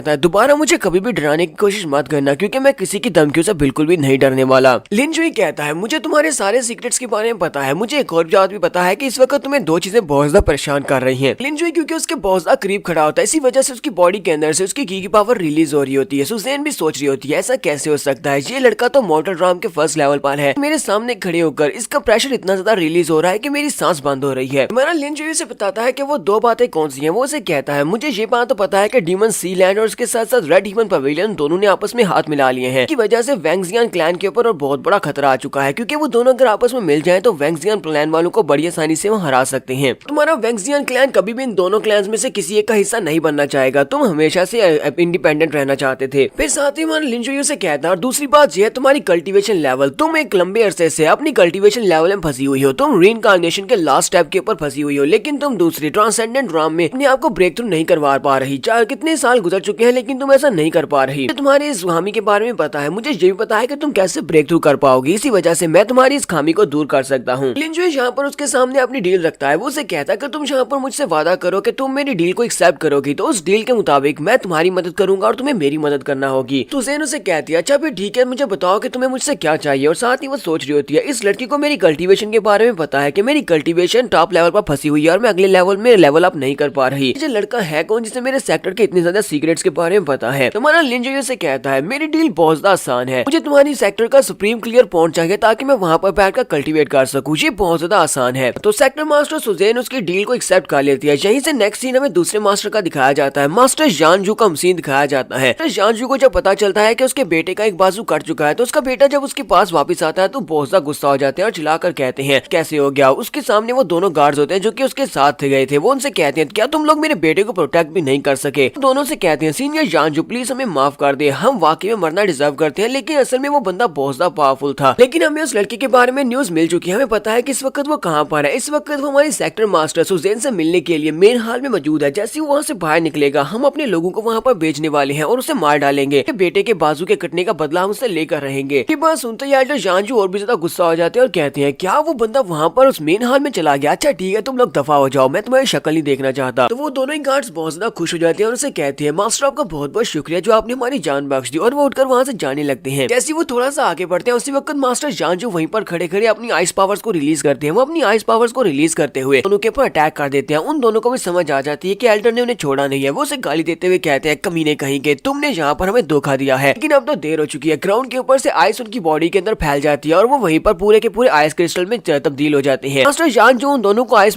क्रिस्टल बनाने के बाद कहते हैं तुम्हारे जैसे कुत्तों का क्या फायदा जो कि अपने ही मालिक की रक्षा नहीं कर सकते, तो तुम लोग बिल्कुल बेकार हो। तो ऐसे कुत्तों को मार दिया जाता है और वो आगे बढ़ते हैं और अपनी पावर्स को रिलीज करते हुए दोनों क्रिस्टल स्टैचूज के ऊपर जाकर अटैक करने वाले हैं। उन दोनों के ऊपर अटैक करने के बाद वो उन दोनों की बॉडीज को वहीं पर टुकड़े टुकड़े कर देते हैं। यहाँ पर उसने उन दोनों गार्ड्स को मार दिया है तो उसका बेटा भी वहीं पर खड़ा होता है। उसका बेटा उसे कहता है डैड उस बंदे ने कहा था कि वो डीमन लैंड से आया हुआ एक कैनवॉय है, क्या आपको भी लगता है कि वो कैनवॉय नहीं है, यानी कि वो डीमन लैंड से आया हुआ मैसेंजर नहीं है। डैड उसे कहते हैं बेवकूफ लड़के कहीं के, मैंने तुम्हें कितनी बार कहा है कि अपनी बेवकूफों वाली हरकतें छोड़ दो। तो डीमन लैंड से आया हुआ एनवॉय होगा, वो इनविजिबल होगा, यानी कि वो यहाँ पर किसी को अपने आप के बारे में बताएगा नहीं कि वो डीमन लैंड से आया हुआ एक एनवॉय है और वो इतना ज्यादा पावरफुल होगा कि मैं भी उससे डरूंगा। लेकिन तुम जहाँ पर जिस बारे में बता रहे हो कि वो सिर्फ और सिर्फ मोर्टल राम का एक एक्सपर्ट था, तुम्हें क्या लगता है कि मोर्टल राम का कोई एक्सपर्ट डीमन लैंड से आया हुआ कोई एक्सपर्ट हो सकता है? फिर साथ ही वो अपने बेटे से कहती है लेकिन तुम्हें ज्यादा परेशान होने की जरूरत नहीं है, उसने तुम्हारे साथ जो कुछ भी किया इस बात का बदला मैं लेकर रहूंगा। तब तक वो लड़का हॉन्गमैंग कॉन्टिनेंट के ऊपर रहेगा, तब तक वो मेरे हाथ से नहीं बच सकता। मैं उसे ढूंढूंगा, ढूंढकर उसे मार डालूंगा। सीटू जोई भी वहाँ पर जोर जोर से रोना शुरू कर देता है और अपने फादर से कहता है फादर प्लीज आपको मेरा बदला लेना होगा, उसने मेरे साथ बहुत ही बुरा किया है। कहीं से नेक्स्ट सीन फिर से हमें मेन हॉल का दिखाया जाता है। तो हमारा लिनजुई सुजेन के सामने खड़ा होता है। सुजेन उसकी रिक्वेस्ट को एक्सेप्ट कर लेती है। वो कहती है ठीक है मुझे तुम्हारी डील मंजूर है। साथ ही वो उसे कहती है लेकिन तुम्हें पता है कि सुप्रीम क्लियर पॉइंट वो हमारा फॉरबिडन एरिया है, वहाँ पर कोई भी ऐसे एंटर नहीं हो सकता। मैं और मेरी छोटी बहन जो कि लिटिल सेंटेंस है जी, उसके अलावा यहाँ पर कोई भी नहीं जा सकता। इसी वजह से मुझे यहाँ पर तुम्हें एक टाइटल देना होगा, मुझे तुम्हारी आइडेंटिटी को चेंज करना होगा। फिलहाल के लिए मैं अपने सेक्टर का तुम्हें सेंट किंग बनाती हूँ। सेंट किंग की आइडेंटिटी तुम्हें मिलेगी जब हम दोनों की डील पूरी हो जाएगी, उसके बाद हम तुम्हारी आइडेंटिटी तुमसे वापस ले लेंगे। लिनजुई से कहता है ठीक है हम दोनों में डील हो गई, मैं सुप्रीम क्लियर पॉइंट में तुम रात के वक्त तुमसे मिलूंगा, तुम्हें भी वहाँ पर आना होगा, वहाँ पर मैं तुम्हारी मदद करूंगा तुम्हारी कल्टीवेशन को बढ़ाने में, साथ ही मैं तुम्हें हील भी करूंगा। तो उसे कहती है तो अभी हम लोग वहाँ पर क्यों नहीं जा सकते, रात के वक्त क्यों आना है? लिनजुई से कहता है क्योंकि फिलहाल के लिए यहाँ पर एक और बड़ा मसला है जिसको हमें निपटना है, क्योंकि उसी वक्त उन्हें बाहर से आवाज आ रही होती है क्योंकि एल्डर जानजू वहाँ पर पहुंच रहे होते हैं। हमारा लिनजुई से कहता है तो फिलहाल के लिए यहाँ पर एक मसला है जिसे सुलझाना है, तुम्हारे दरवाजे के पर मुश्किल आ चुकी है। एल्डर जानजू वहाँ पर पहुंचते हैं और कहते हैं कि मैं यहाँ पर आने में लेट हो गया, क्या मैंने यहाँ पर कुछ इंपॉर्टेंट बातें मिस कर दी हैं? तो सुजेन उसे कहती है एल्डर जानजू आप इस वक्त यहाँ पर क्या कर रहे हैं? एल्डर जानजू वहाँ पर आते ही उनको पहले रिस्पेक्ट देते हैं क्योंकि वो उनकी सेक्टर की चीफ है, इसी वजह से। फिर साथ ही वो से कहते हैं मैंने सुना है कि हमारी लिटिल सेंटर्स को किसी ने किडनैप कर लिया था, लास्ट नाइट किसी ने उसे किडनैप किया था और उसके बाद सुबह के वक्त एल्डर क्लैंग उसको बचाने के लिए गई थी और उसको बचाकर वहाँ से वापस ले आई है। क्या ये बात वाकई में सच है? तो सुजेन उसे कहती है हाँ ये बात वाकई में सच है। एल्डर जानजू सर क्या आपने कहा कि हमारी लिटिल सेंटर्स को किसी ने किडनैप कर लिया था और उसके बाद एल्डर जैंग उसे बचाकर लेकर आई है। फिर साथ ही एल्डर जानजू की नजर हमारे लिनजुई के ऊपर पड़ती है। वो लिन की तरफ देखते हैं और सोच रहे होते हैं ये तो वाकई में मोर्टल राम का एक एक्सपर्ट है, यानी कि जितना भी स्ट्रॉन्ग नहीं है। हमारा लिनजुई भी उसे वहाँ पर हेलो बोलता है। जैसे वो उसे हेलो बोलता है तो एल्डर बहुत ज्यादा गुस्सा हो जाते हैं और गुस्सा होने के बाद वो जल्दी से लिन के ऊपर अटैक करने के लिए आगे बढ़ते हैं और कहते हैं, मैंने सुना है कि यही वो लड़का है जिसने हमारी फेरी को किडनैप किया था, तो मैं इसको बिल्कुल भी नहीं छोड़ने वाला, मैं इसको सजा देता हूँ। और वो बड़ी स्पीड से हमारे लिनजुई के ऊपर अटैक करने के लिए आगे बढ़े होते हैं। अपने हाथ के ऊपर अपनी आइस के कवच को भी चढ़ा लिया होता है और अपनी आइस पावर को रिलीज करते हुए जैसे उसे मारने के लिए उसके करीब पहुंचते हैं, उसी वक्त हमारा लिन उनके सामने से गायब हो जाता है। लिन उनके सामने से गायब होने के बाद उसके पीछे वाली साइड पर पहुंच जाता है और अपनी उंगली को उसके सर के ऊपर रखता है और कहता है, मैंने तो ऐसा बिल्कुल भी नहीं सोचा था कि एल्डर जानजू मुझे देखते ही यहाँ पर इतने ज्यादा उतावले हो जाएंगे कि मुझे गले मिलने के लिए इतनी स्पीड से आगे बढ़ेंगे। अफसोस की बात यह है कि मैं फिलहाल के लिए आपको गले से नहीं लगा सकता, अगर आप चाहें तो मैं अपनी उंगली को यूज कर सकता हूँ। एल्डर जानजू बेचारा बहुत ज्यादा घबरा जाता है और कहता है, ऐसा कैसे हो सकता है, ये इतनी स्पीड के साथ मेरे पीछे कैसे पहुंच गया, ये तो सिर्फ एक मोटर नाम का एक्सपर्ट है, फिर इसकी स्पीड मुझसे भी ज्यादा कैसे हो सकती है, कि अगर मैंने यहाँ पर थोड़ी सी गलती की तो ये अपनी उंगली के अंदर से एनर्जी को रिलीज करेगा और मेरा सर उड़ा देगा। सुसैन भी एल्डर जानजू से कहती है, एल्डर जानजू आपकी इस बात का क्या मतलब है, आपने इस लड़के के ऊपर अटैक क्यों किया है। जानजू से कहता है, तुम आप यहाँ पर मेरी बात को गलत मत समझना, मैं तो सिर्फ और सिर्फ अपनी सेंटस के लिए सब कुछ कर रहा हूँ। हमारी सेंटस लिटिल फेरी, उसका स्टेटस हमारे सेक्टर में बहुत ज्यादा हाई है और मैंने सुना है कि इसी लड़के ने उसे किडनैप किया था, इसी वजह से मैं अपने आप को रोक नहीं पाया। अब यहाँ पर इसको खड़े करके इससे बातें कर रही है। मुझे तो लगा था कि आपने अभी तक इसको पकड़कर जेल में डाल दिया होगा ताकि इसको इंटेरोगेट किया जा सके, किसने ये सब कुछ क्यों किया है। उस हाल में चले आते हैं और मेन हाल में आने के बाद वो हमारे युनजी के ऊपर अटैक करते हैं, सॉरी युनजी ने लिनजुई के ऊपर अटैक करते हैं। साथ ही वो अपनी चीफ से कहते हैं, चीफ आपको तो इसको जेल में बंद करना चाहिए, जाकर इसको इंटेरोगेट करना चाहिए। चीफ आगे से जवाब देती है, वो उसे कहती है, इस सब की कोई भी जरूरत नहीं है, हमारी आपस में बातचीत हो चुकी है और इस लड़के ने उसको वाकई में किडनैप नहीं किया था, बल्कि इसी लड़के ने हमारी फेरी की जान बचाई है। और जिसने उसे किडनैप किया था वो कोई और इंसान है, मैं उसके बारे में आपको नहीं बताऊंगी। लिनजुई हमारी प्रिंसेस को बचाने के लिए वहाँ पर मौजूद नहीं होता, अगर इसने उसको नहीं बचाया होता तो हमारी लिटिल सेंटस के साथ पता नहीं क्या हो चुका होता, अब तक शायद वो मर चुकी होती। और अब यहाँ पर मैंने फैसला किया है, मैंने बहुत ही सोच समझ कर ये फैसला किया है कि मैं लिनजुई को अपने सेक्टर का सेंट किंग बनाने वाली हूँ। इसका स्टेटस भी जीजी के बराबर का होगा, यानी कि जीजी के जैसे ही ये भी सेंट किंग होगा। ये बात सुनते ही एल्डर जानजू को तो एक झटका लगता ही है, वो आगे से कुछ कहने लगते हैं, लेकिन सुज़ेरेन उसे कहती है, जो कह दिया वो कह दिया, इसका स्टेटस मैंने यहाँ पर बता दिया, इसका टाइटल मैंने बता दिया है, तो इसका मतलब यह है कि जिस तरह तुम सभी लोग हमारी लिटिल सेंटस के जीजी की रिस्पेक्ट करते हो, उसी तरह तुम्हें इस लड़के की रिस्पेक्ट भी करनी पड़ेगी। एल्डर जानजू अब यहाँ पर कुछ कर नहीं सकते क्योंकि सेक्टर चीफ ने यहाँ पर फैसला सुना दिया है, तो वहाँ पर कहता है, तो फिर ठीक है, मैं यहाँ पर इस लड़के को कंग्रेचुलेट करता हूँ कि ये हमारा लिटिल सेंट किंग बन चुका है। तो बहुत ही खुशी की बात है कि हमारे पास हमारे क्लैन को एक नया लिटिल सेंट किंग मिला है, ये हीवंस की तरफ से हमारे लिए भेजा गया है। कहता हूँ कि यहाँ पर हमारे लिए कुछ ऐसा करेगा जिससे हमारे सेक्टर का नाम बहुत ज्यादा रोशन हो जाएगा। फिर साथ ही वो सोच रहा होता है, अब पता नहीं ये कमीना लड़का कहाँ से आया है। अब आने के बाद ये डायरेक्टली हमारा लिटिल सेंट किंग बन चुका है, यानी कि इसका स्टेटस अब मुझसे भी ज्यादा हाई हो चुका है। एल्डर वहाँ से चले जाते हैं, तो एल्डर के वहाँ से चले जाने के बाद सुज़ेरेन हमारे लिन से कहती है, अभी अभी यहाँ पर ग्रैंड एल्डर जानजू को बहुत ज्यादा गुस्सा दिला दिया है, मुझे लगता है कि तुम्हें यहाँ पर काफी ज्यादा मुश्किल होने वाली है। मुश्किल से बचने के लिए मैं तुम्हें यहाँ पर ऑर्डर दूंगी, तुम एल्डर जैंग किंग के साथ ही रहना, एल्डर जैंग किंग तुम्हारे साथ रहेगी, तुम उनके डोम में जाकर रह सकते हो। लिन उसे कहता है, मिस सुज़ेरेन तुम्हारा बहुत बहुत शुक्रिया मेरे लिए ये सब कुछ करने के लिए, लेकिन मैं यहाँ पर अपने मसलों को खुद ही निपटा सकता हूँ। के बाद हमारे लिनजुई को उसके रेजिडेंस हाउस दिखाए जाते हैं, तो लिनजुई अपने रेजिडेंस हाउस में जाता है जहाँ पर वो छोटी लड़की जो कि वहाँ प्रैक्टिस कर रही थी, हमारे लिनजुई ने उसको प्रैक्टिस में कुछ फ्लॉज के बारे में बताया था जिसका नाम जियांची होता है। जियांची उसके साथ वहाँ पर आई होती है, तो हमारा लिन कहता है, ये घर तो वाकई में बहुत ज्यादा प्यारे हैं। जियांची उसके सामने वहीं पर झुक जाती है और उसे कहती है, लिटिल सेंट किंग लिनजुई, मेरा नाम जियांची है, अब यहाँ पर रहने वाली है और मैं यहाँ पर आपके साइड के ऊपर ही रहने वाली हूँ और मैं साथ ही आपके से एडवाइस भी चाहती हूँ। मैं चाहती हूँ कि आप मेरे मास्टर बने और मुझे बताएं कि किस तरह मैं अपनी तलवारबाजी की टेक्निक्स को बेहतर बना सकती हूँ। मुझे मार्शल आर्ट्स की कल्टीवेशन को आगे बढ़ाना है, तो मुझे यहाँ पर आपकी मदद की जरूरत होगी। हमारा लिन उसे कहता है, ये तो एक बहुत ही छोटा सा मसला है, तुम्हें ज्यादा परेशान होने की जरूरत नहीं है, आज फिलहाल मैं रेस्ट करूंगा और कल से मैं तुम्हारी टीचिंग को स्टार्ट करूंगा। फिलहाल के लिए मुझे एक बहुत ही जरूरी काम करने के लिए जाना है, तुम यहाँ से वापस जा सकती हो, मुझे एक बहुत ही जरूरी काम करने जाना है। जियांची वहाँ से चली जाती है और जियांची के वहाँ से चले जाने के बाद नेक्स्ट सीन हमें एक सीक्रेट रूम का दिखाया जाता है जहाँ पर एल्डर जानजू अपने बेटे के साथ होती है और वो लोग बहुत ज्यादा गुस्सा होते हैं। एल्डर कहते हैं, कमीने की हिम्मत तो देखो, वो यहाँ पर चला आया, सुज़ेरेन से उसने बात की और सुज़ेरेन ने उसे हमारा लिटिल सेंट किंग बना दिया। पता नहीं उस लड़के ने सुज़ेरेन के ऊपर ऐसा क्या जादू किया है कि उसने उसे हमारा सेंट किंग ही बना दिया है। ऊपर से उसकी कल्टीवेशन भी सिर्फ मॉर्टल राम में है, एक मॉर्टल राम का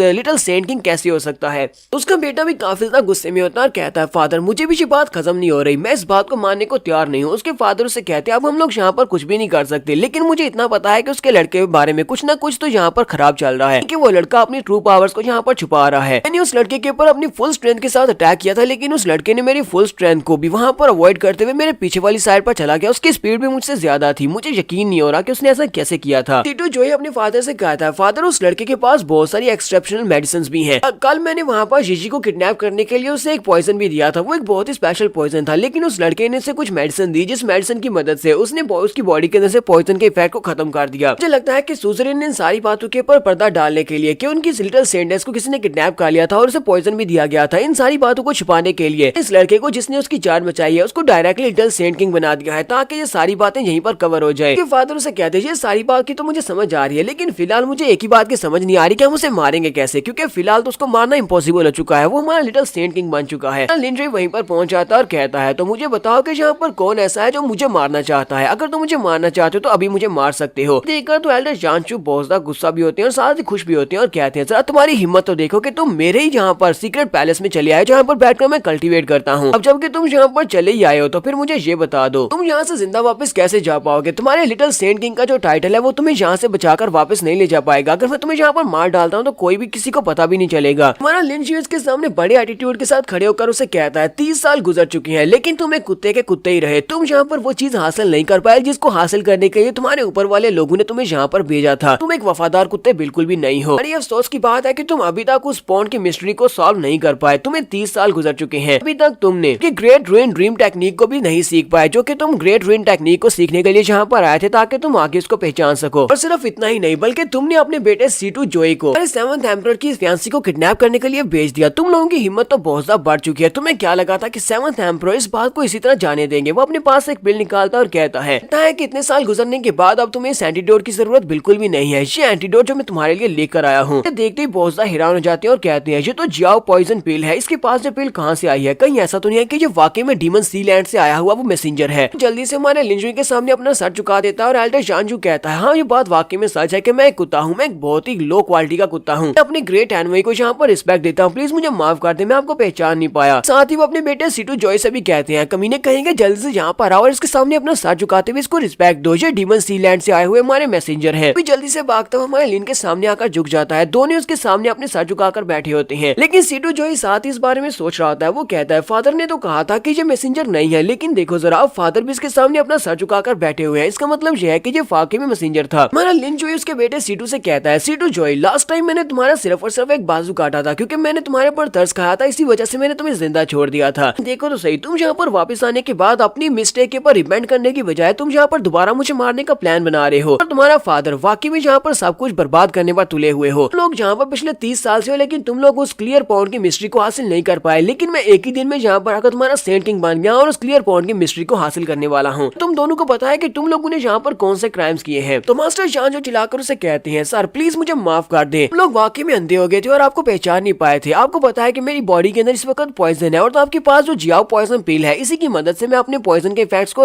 कम कर सकता हूँ। अगर वो पॉइजन के इफेक्ट्स कम नहीं हुए बॉडी के अंदर जो पॉइजन है और भी ज्यादा एग्रेसिव हो जाएगा। मैं यहाँ पर आपसे भीख मांगता हूँ कि आप इस जियाओ पिल को मुझे दे दें जो कि मेरे पॉइजन का एंटीडोट है। इस पिल की मदद से मैं अपनी सफरिंग्स को कम कर सकता हूँ। उसके बाद मैं आपके सारे के सारे ऑर्डर्स को फॉलो करूंगा, जो भी आप कहेंगे मैं उन ऑर्डर्स को फॉलो करूंगा, यहाँ तक कि आपके लिए मरने को भी तैयार हूँ। लिन अपने पास उस पिल को उसकी तरफ फेंक देता और कहता है चलो जो कुछ भी हो चुका है उस सबको भूल जाओ। अब मैं यहाँ पर तुम दोनों को एक नई बात बताता हूँ कि तुम दोनों को प्लान में कुछ भी ऐसा उल्टा सीधा नहीं करना जिससे कि मेरा प्लान फ्लॉप हो जाए, क्योंकि अब यहाँ पर मैं खुद आ चुका हूँ तो प्लान को मैं खुद अपनी मर्जी से पूरा करूंगा और तुम्हें जो भी कहूंगा तुम्हें वो करना होगा। तो मास्टर जान जो उस पिल को कैच कर लेते हैं और उसे कहते हैं सर आपका बहुत बहुत शुक्रिया, ये कुत्ता आपकी बात को हमेशा याद रखेगा। आपने मुझे ये एंटीडोट दिया, मेरे पर बहुत बड़ा एहसान किया। और साथ ही वो एंटीडोट को खा जाता है, साथ ही सोच रहा होता है समझ नहीं आ रही कि इस एनवी ने यहाँ पर एंटीडोट को इतनी आसानी के साथ मुझे कैसे दे दिया, लेकिन ये तो अच्छी बात है कि इसने एंटीडोट वाली पिल मुझे दे दी है। वो पिल को खा जाता है। पिल को खाने के बाद हमारा लिन उसे कहता है क्योंकि मैंने तुम्हें यहाँ पर पिल दे दी है तो मैं तुम्हें बता दूं पिल को मैंने अपने हाथों से रिफाइन किया है, तो मैं कभी भी इस पिल के इफेक्ट्स को खत्म कर सकता हूँ। यहाँ पर मेरे हर ऑर्डर्स को फॉलो करना होगा। अगर तुम मेरे ऑर्डर्स को फॉलो नहीं करते और यहाँ पर कुछ भी उल्टा सीधा करने की कोशिश करते हो तो मैं इस पिल के इफेक्ट्स को खत्म कर दूंगा, जिससे पॉइजन तुम्हारी बॉडी में फैल जाएगा और तुम मर जाओगे। मास्टर जान जो भी अपनी बॉडी की तरफ देखते हैं उनके हार्ट के ऊपर सील लग चुकी है उस पिल के खाने के बाद। साथ ही वो हमारे लिंजुई के सामने अपना सर फिर से झुका देते हैं और कहते हैं प्लीज एनवेड आपको बिल्कुल परेशान होने की जरूरत नहीं है, अब दोबारा ऐसा बिल्कुल भी नहीं होगा। हम कोई भी उल्टा सीधा काम नहीं करेंगे, तो आप कहेंगे हम सिर्फ और सिर्फ वही काम करेंगे। थोड़ी देर तक वो वहीं पर झुक कर रहते हैं, फिर सामने देखता है तो उसके सामने कुछ भी नहीं होता। लिंजुई वहाँ से गायब हो चुका होता है। तो लिंजुई वहाँ से गायब होने के बाद सीधा क्लियर पॉइंट के अंदर चला जाता है जो कि फॉरबिडन एरिया है। इस पॉइंट के अंदर मिस सोजरिन पहले से मौजूद होती है। लिंजुई वहाँ पर पहुंचता है, वो उसे कहती है तो फाइनली तुम आ ही गई, मैं तुम्हारे इंतजार कर रही, तुम लेट हो। लिंजुई वहाँ पर आने के बाद अपने कपड़े उतार देता है और उससे कहता है चलो जल्दी से अपनी टॉप ड्रेस को ऊपर से उतार दो। ये बात सुनते ही वो बहुत ज्यादा गुस्सा हो जाती है। सोजरिन उसे कहती है ये क्या बकवास है, तुम यहाँ पर किस बारे में सोच रहे हो, तुम ऐसा वैसा कुछ भी मत सोचना वरना मैं तुम्हें मार डालूंगी। लिंजुई से कहता है प्लीज यहाँ पर ऐसा तो मत कहो, मुझे तुम्हारी बॉडी में कोई भी इंटरेस्ट नहीं है, ना ही मुझे यहाँ पर इस तरह का कोई भी काम करना है। मैं चाहता हूँ कि थोड़ी देर के लिए तुम अपनी ईगो को उतार कर साइड के ऊपर रख दो। मैं यहाँ पर जिस कल्टीवेशन मेथड को यूज करते हुए तुम्हारी बॉडी के अंदर कल्टीवेशन को बढ़ाने वाला और पॉइजन को रिमूव करने वाला, उस टेक्निक के लिए तुम्हारे ऊपर के कपड़ों को उतारना बहुत ज्यादा जरूरी है, ताकि डायरेक्टली तुम्हारी बॉडी के अंदर मैं अपनी की पावर को इंसर्ट कर सकूं। तुम्हें पता है कि तुम अभी तक अपने आप को ब्रेक थ्रू क्यों नहीं कर पाए? ब्रेक थ्रू करने के लिए जिन और यांग दोनों एनर्जीज की जरूरत पड़ती है। तुम एक लड़की है तो तुम्हारे पास जिन एनर्जी तो बहुत ज्यादा है। तुमने पिछले कई सालों में अपनी बॉडी में बहुत सारी जिन एनर्जी को इकट्ठा करके रखा है, तुमने कभी किसी के साथ डुअल कल्टीवेट नहीं किया, जिसकी वजह से तुम्हारे पास यांग एनर्जी की बहुत ज्यादा कमी है। तो तुम चाहो तो तुम इसको रिजेक्ट कर सकती हो। तो वो उसकी बात सुनने के बाद जल्दी से अपनी टॉप ड्रेस को उतार देती है और कहती है ठीक है, मैं तुम्हारे पर भरोसा करती हूँ, अगर तुमने मेरा भरोसा तोड़ा तो फिर मैं यहीं पर तुम्हारे पर अटैक करके तुम्हें मार डालूंगी। तुम्हारा लिंजू भी वहीं पर पानी के अंदर आ जाता है और उसे कहता है दूसरी तरफ मुंह करके खड़ी रहो। तो वो उसके पीछे वाली साइड पर आकर खड़ा होता है और कहता है बस यहीं पर चुपचाप खड़ी रहना। अपनी पाम में अपनी पावर्स को रिलीज करते हुए उसकी बॉडी के अंदर अपनी की पावर को इंसर्ट करने लगा है। वो अपनी पाम को उसके कमर के ऊपर रखता है और साथ ही एनर्जी को उसकी बॉडी में इम्ब्यूट करता है। तो उसके चेहरे के एक्सप्रेशंस हैं। तो सेक्टर चीफ कहती है ये क्या, मेरी बॉडी के अंदर क्या चीज एंटर हो रही है, ये तो बहुत ज्यादा कमाल की और बहुत ज्यादा गर्म भी है। और साथ ही वो ब्लश करते हुए कहती है ये तो बहुत ज्यादा वार्म फीलिंग है, मुझे बहुत ज्यादा अच्छा महसूस हो रहा है। लिंजू से यहाँ पर एक्सप्लेन करता है, वो उसे कहता है क्या तुम्हें ये थोड़ा बहुत स्ट्रेंज लग रहा होगा, तुम्हारी बॉडी के अंदर अपनी एक्सटर्नल फोर्स को दाखिल किया है जो कि यांग फोर्स है। आज से पहले सारी एनर्जी को पहले कभी महसूस नहीं किया होगा, क्योंकि तुम्हें देखकर ही लगता है कि तुमने कभी भी किसी यांग एनर्जी वाले बंदे के साथ डुअल कल्टीवेट नहीं किया। इसी वजह से मुझे ये बॉडी तुम्हारी बॉडी के अंदर यांग एनर्जी इंटर करनी पड़ी है, की वजह से अब तुम्हें यहाँ पर बहुत ही कंफर्टेबल फीलिंग महसूस हो रही है। तुम्हारे पास जो ग्रेट रू एंड ड्रीम टेक्निक है सिर्फ और सिर्फ प्योर जिन की एनर्जी की मदद से ही तुम एम्फेसाइज कर सकती हो, लेकिन तुम अगर इसको आगे बढ़ाना चाहती हो तो तुम इसको आगे नहीं बढ़ा सकती, वो भी यांग एनर्जी के बिना। अगर तुम्हारे पास यांग और जिन एनर्जी दोनों है तभी तुम इसको आगे बढ़ा पाओगी। इसी वजह से तुम सभी लड़कियां 9th लेवल के ऊपर आकर अटक चुकी हो। 9th लेवल तक पहुंचने तक तुम्हारी बॉडी के अंदर बहुत सारी जिन की स्टोर हो चुकी है, इतनी ज्यादा जिन की स्टोर हो चुकी है कि तुम्हारी जो अपनी कल्टीवेशन है वो भी रिग्रेस होना शुरू हो चुकी है, यानी कि कम होना शुरू हो चुकी है। अगर अभी भी तुम यहाँ पर यांग एनर्जी को अपनी बॉडी के अंदर इंटर नहीं करती तो तुम्हारी कल्टीवेशन बहुत ज्यादा कम रह जाएगी। सुसरीन उसे कहती है तो मुझे ये बताओ कि कितना ज्यादा टाइम लगेगा मेरी बॉडी के अंदर जो कंप्लीट जिन किया उसको कंट्रोल करने में, तुम्हें कितनी बार ये सब कुछ करना पड़ेगा। तो हमारा लिंजू से कहता है इतनी कल्टीवेशन मेरे पास है, मुझे लगता है कि कम से कम मुझे 6 महीने तो लगेंगे। इतने 6 महीनों में मैं तुम्हारी बॉडी के अंदर जितने भी जिन किया उस सभी को निकाल दूंगा और उसके साथ साथ अपनी यांग की को तुम्हारी बॉडी के अंदर इंटर करूंगा। अगर मेरी कल्टीवेशन और भी ज्यादा बढ़ जाती है तो फिर मैं तुम्हारी बॉडी के अंदर से जिन की को जल्दी निकाल सकता हूँ, यानी कि टाइम पीरियड कम हो जाएगा। तुम्हें पता है कि रेड हेवन पवेलियन और इसके साथ साथ डीमन सी लैंड उन दोनों ने आपस में हाथ मिला लिया है। सिर्फ इतना नहीं बल्कि सिर्फ 1 महीने के बाद यहाँ पर हॉन्गमैंग कंपटीशन भी होने वाला है और हमें उस कंपटीशन बैटल में भी हिस्सा लेना है। यहाँ पर हमें हॉन्गमैंग बैटल के बारे में बताया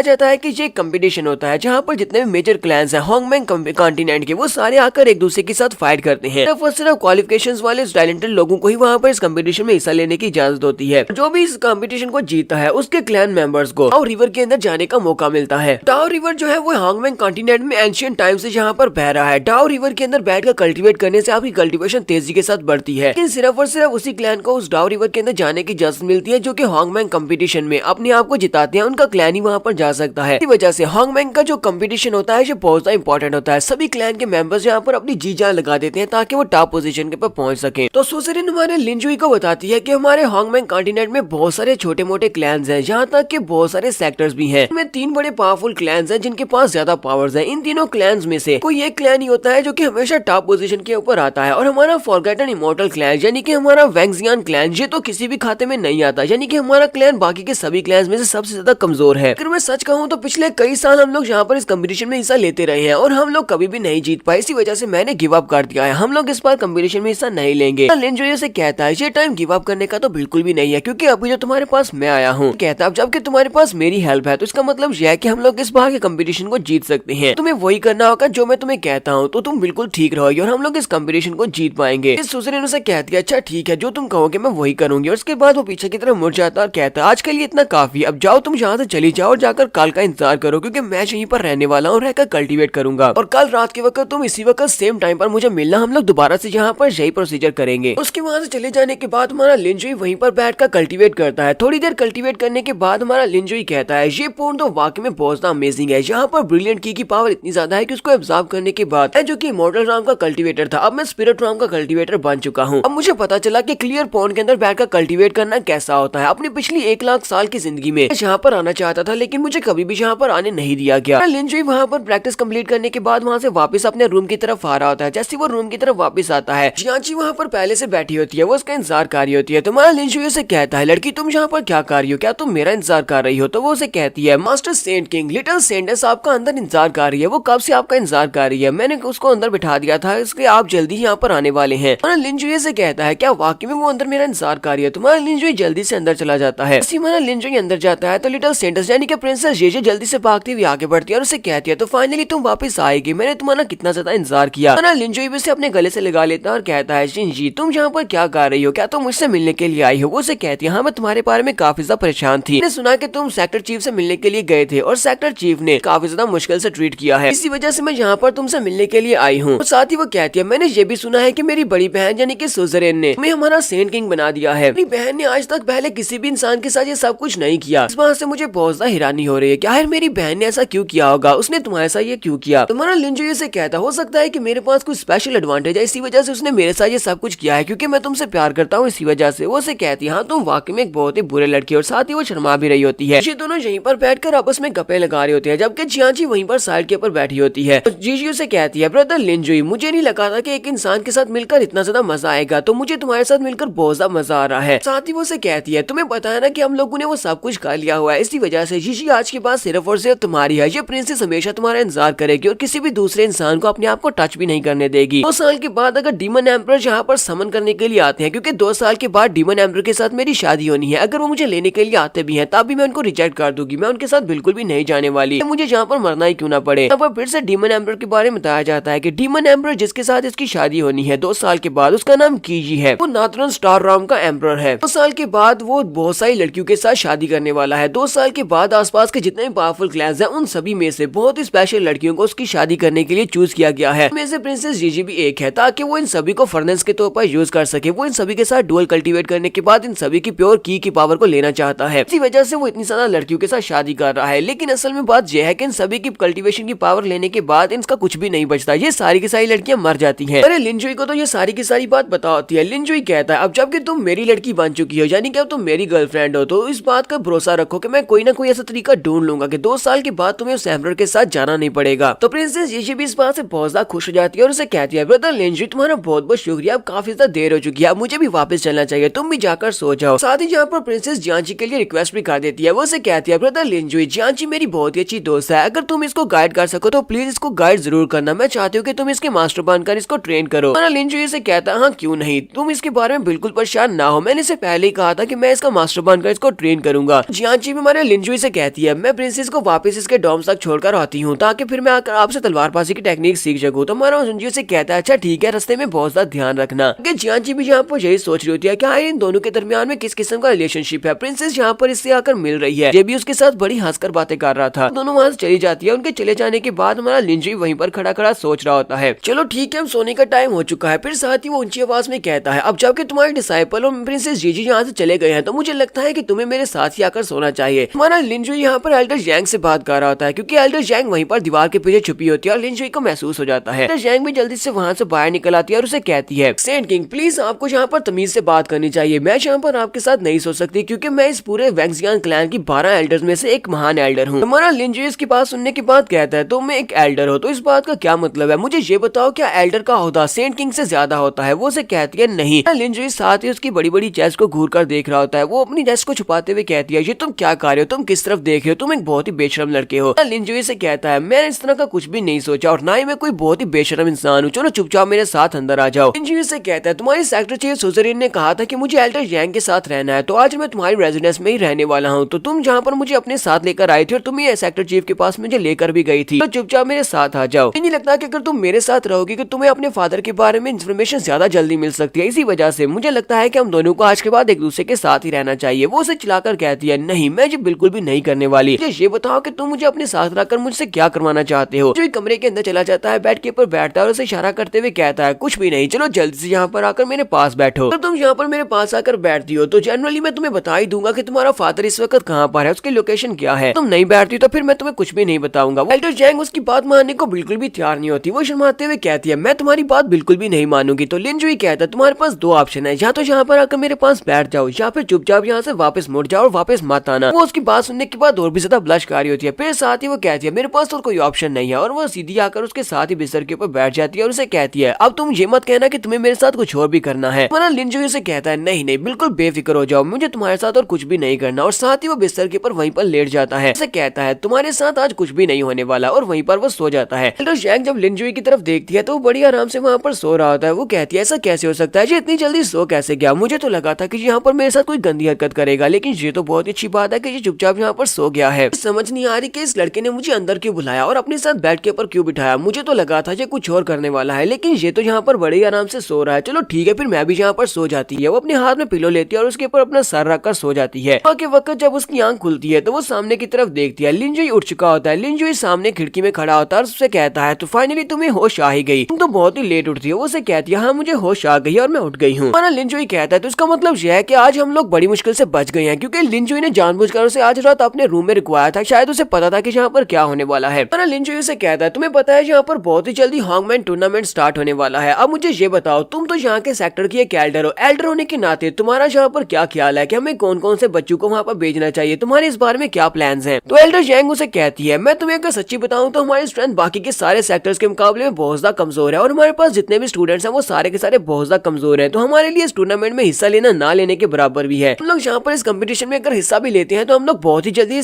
इसमें एलिमिनेट होकर बाहर आ जाएंगे। हमारा लिंजुई से कहता है तुम्हें ये सारी बातें अच्छी तरह से पता है कि हमारा क्लैन कितना ज्यादा कमजोर है, लेकिन अगर हम लोग यहाँ पर कुछ हेल्पर्स की मदद ले देते हैं मुझे लगता है कि हम लोग ये सब कुछ कर सकते हैं। हालांकि हमारे पास टाइम भी काफी ज्यादा कम है अपनी तैयारी के लिए। इस बार में बहुत ज्यादा कॉन्फिडेंट हूँ, मुझे लगता है कि हमारा सेक्टर जो है इस बार के हॉन्गमैन टूर्नामेंट को जीत सकता है और हम लोग डाउ रिवर में जा पाएंगे। तो एल्डर जैंग उसे कहती है क्या वाकई में तुम्हें लगता है कि हम इस बार की कंपटीशन को जीत सकते हैं? तुम कौन से हेल्पर्स की बात कर रहे हो कि हमें कौन से हेल्पर्स की जरूरत पड़ेगी? लिंजुई से कहता है तो सबसे पहले तो हमें यहाँ पर तुम्हारी जरूरत पड़ेगी। मैं इस महीने में यहाँ पर तुम्हें हीवनली डेरिवेटिव स्वर्ड टेक्निक को सिखाऊंगा, उसको बेहतर करने के बारे में बताऊंगा और उसके 10th लेवल को भी तुम्हें सिखाऊंगा, फिर तुम पहले से काफी ज्यादा बेहतर हो जाओगी। तुम्हारे अलावा दूसरा बंदा है जिसकी मुझे मदद चाहिए, उसका नाम लॉन्गलिन है। क्या तुमने सुना है कि इस वक्त वो कहाँ पर है? मैंने इतना तो पता है कि वो तुम्हारे सेक्टर का एक एल्डर है। एल्डर जैंग उसे कहती है क्या तुम यहाँ पर लॉन्गलिन की बात कर रहे हो? वो तो हमारे सेकंड पैलेस का एल्डर है, वो बहुत ही पावरफुल है लेकिन वो बहुत ज्यादा एरोगेंट है। इस वक्त वो बैक माउंटेन के ऊपर ट्रेनिंग कर रहा है। वो एक बहुत ही अलौफ किस्म का इंसान है, यानी कि वो हमेशा अकेले रहना चाहता है, कभी भी किसी को डिस्टर्ब करने के लिए वहाँ पर नहीं आने देता। जहाँ तक कि उस एरिया को फॉरबिडन एरिया कहा जाता है, चाहे कोई स्टूडेंट हो या कोई एल्डर हो, जब भी वहाँ पर जाता है वो उसके ऊपर अटैक कर देता है। अगर तुम वाकई में इससे मिलने के लिए जाने वाले हो तो फिर मैं भी तुम्हारे साथ चलती हूँ, कहीं ऐसा ना हो कि वो तुम्हारे पर अटैक करके तुम्हें मार डाले। लिंजुई से कहता है नहीं तुम्हें मेरे साथ आने की जरूरत नहीं है, मैं तुम्हें एक और जगह पर भेजने वाला हूँ, एक ऐसी जगह पर जहाँ पर किसी को तुम्हारी मदद की जरूरत है। तुम्हें वहाँ पर जाना होगा हिडन क्लैन में, वहाँ पर जाओ, जाकर किसी की जान बचाओ। मेरी बात को याद रखना, तुम्हें मिडनाइट से पहले वहाँ पर पहुंचना होगा वरना देर हो जाएगी और वो बंदा मर जाएगा। रही बात यहाँ पर लॉन्गलिन को वापस लेकर आने की, तो मैं जियांची को अपने साथ ले जाऊंगा, जियांची मेरे साथ जाएगी वहाँ पर लॉन्गलिन को वापस लाने के लिए। बात सुनने के बाद वो हैरान होती है और कहती है ये क्या, ये जहाँ पर सेंट किंग और जियांची इन दोनों के दरमियान में आपस में ऐसा क्या चल रहा है? वो छोटी लड़की तो बहुत ज्यादा कमजोर है, लगता है कि इसे उस तरह के छोटे स्टूडेंट्स भी पसंद हैं। नेक्स्ट सीन में बाहर माउंटेन एरिया का दिखाया जाता है। लिंजुई अपने साथ जियांची को लेता है और वो दोनों ही बैक माउंटेन की तरफ चल पड़ती हैं। तो जियांची उसे कहती है लॉर्ड सेंट किंग हम लोग कहाँ पर जा रहे हैं? क्या हम लोग 7th पैलेस माउंटेन की तरफ जा रहे हैं जहाँ पर मास्टर लॉन्गलिन रहते हैं? लिंजुई से कहता है हाँ हम लोग वहीं पर जा रहे हैं, मास्टर लॉन्गलिन हमारे सामने वहीं पर प्रैक्टिस कर रहे हैं, बस थोड़ी दूर हम लोग वहाँ पर पहुँचने वाले हैं।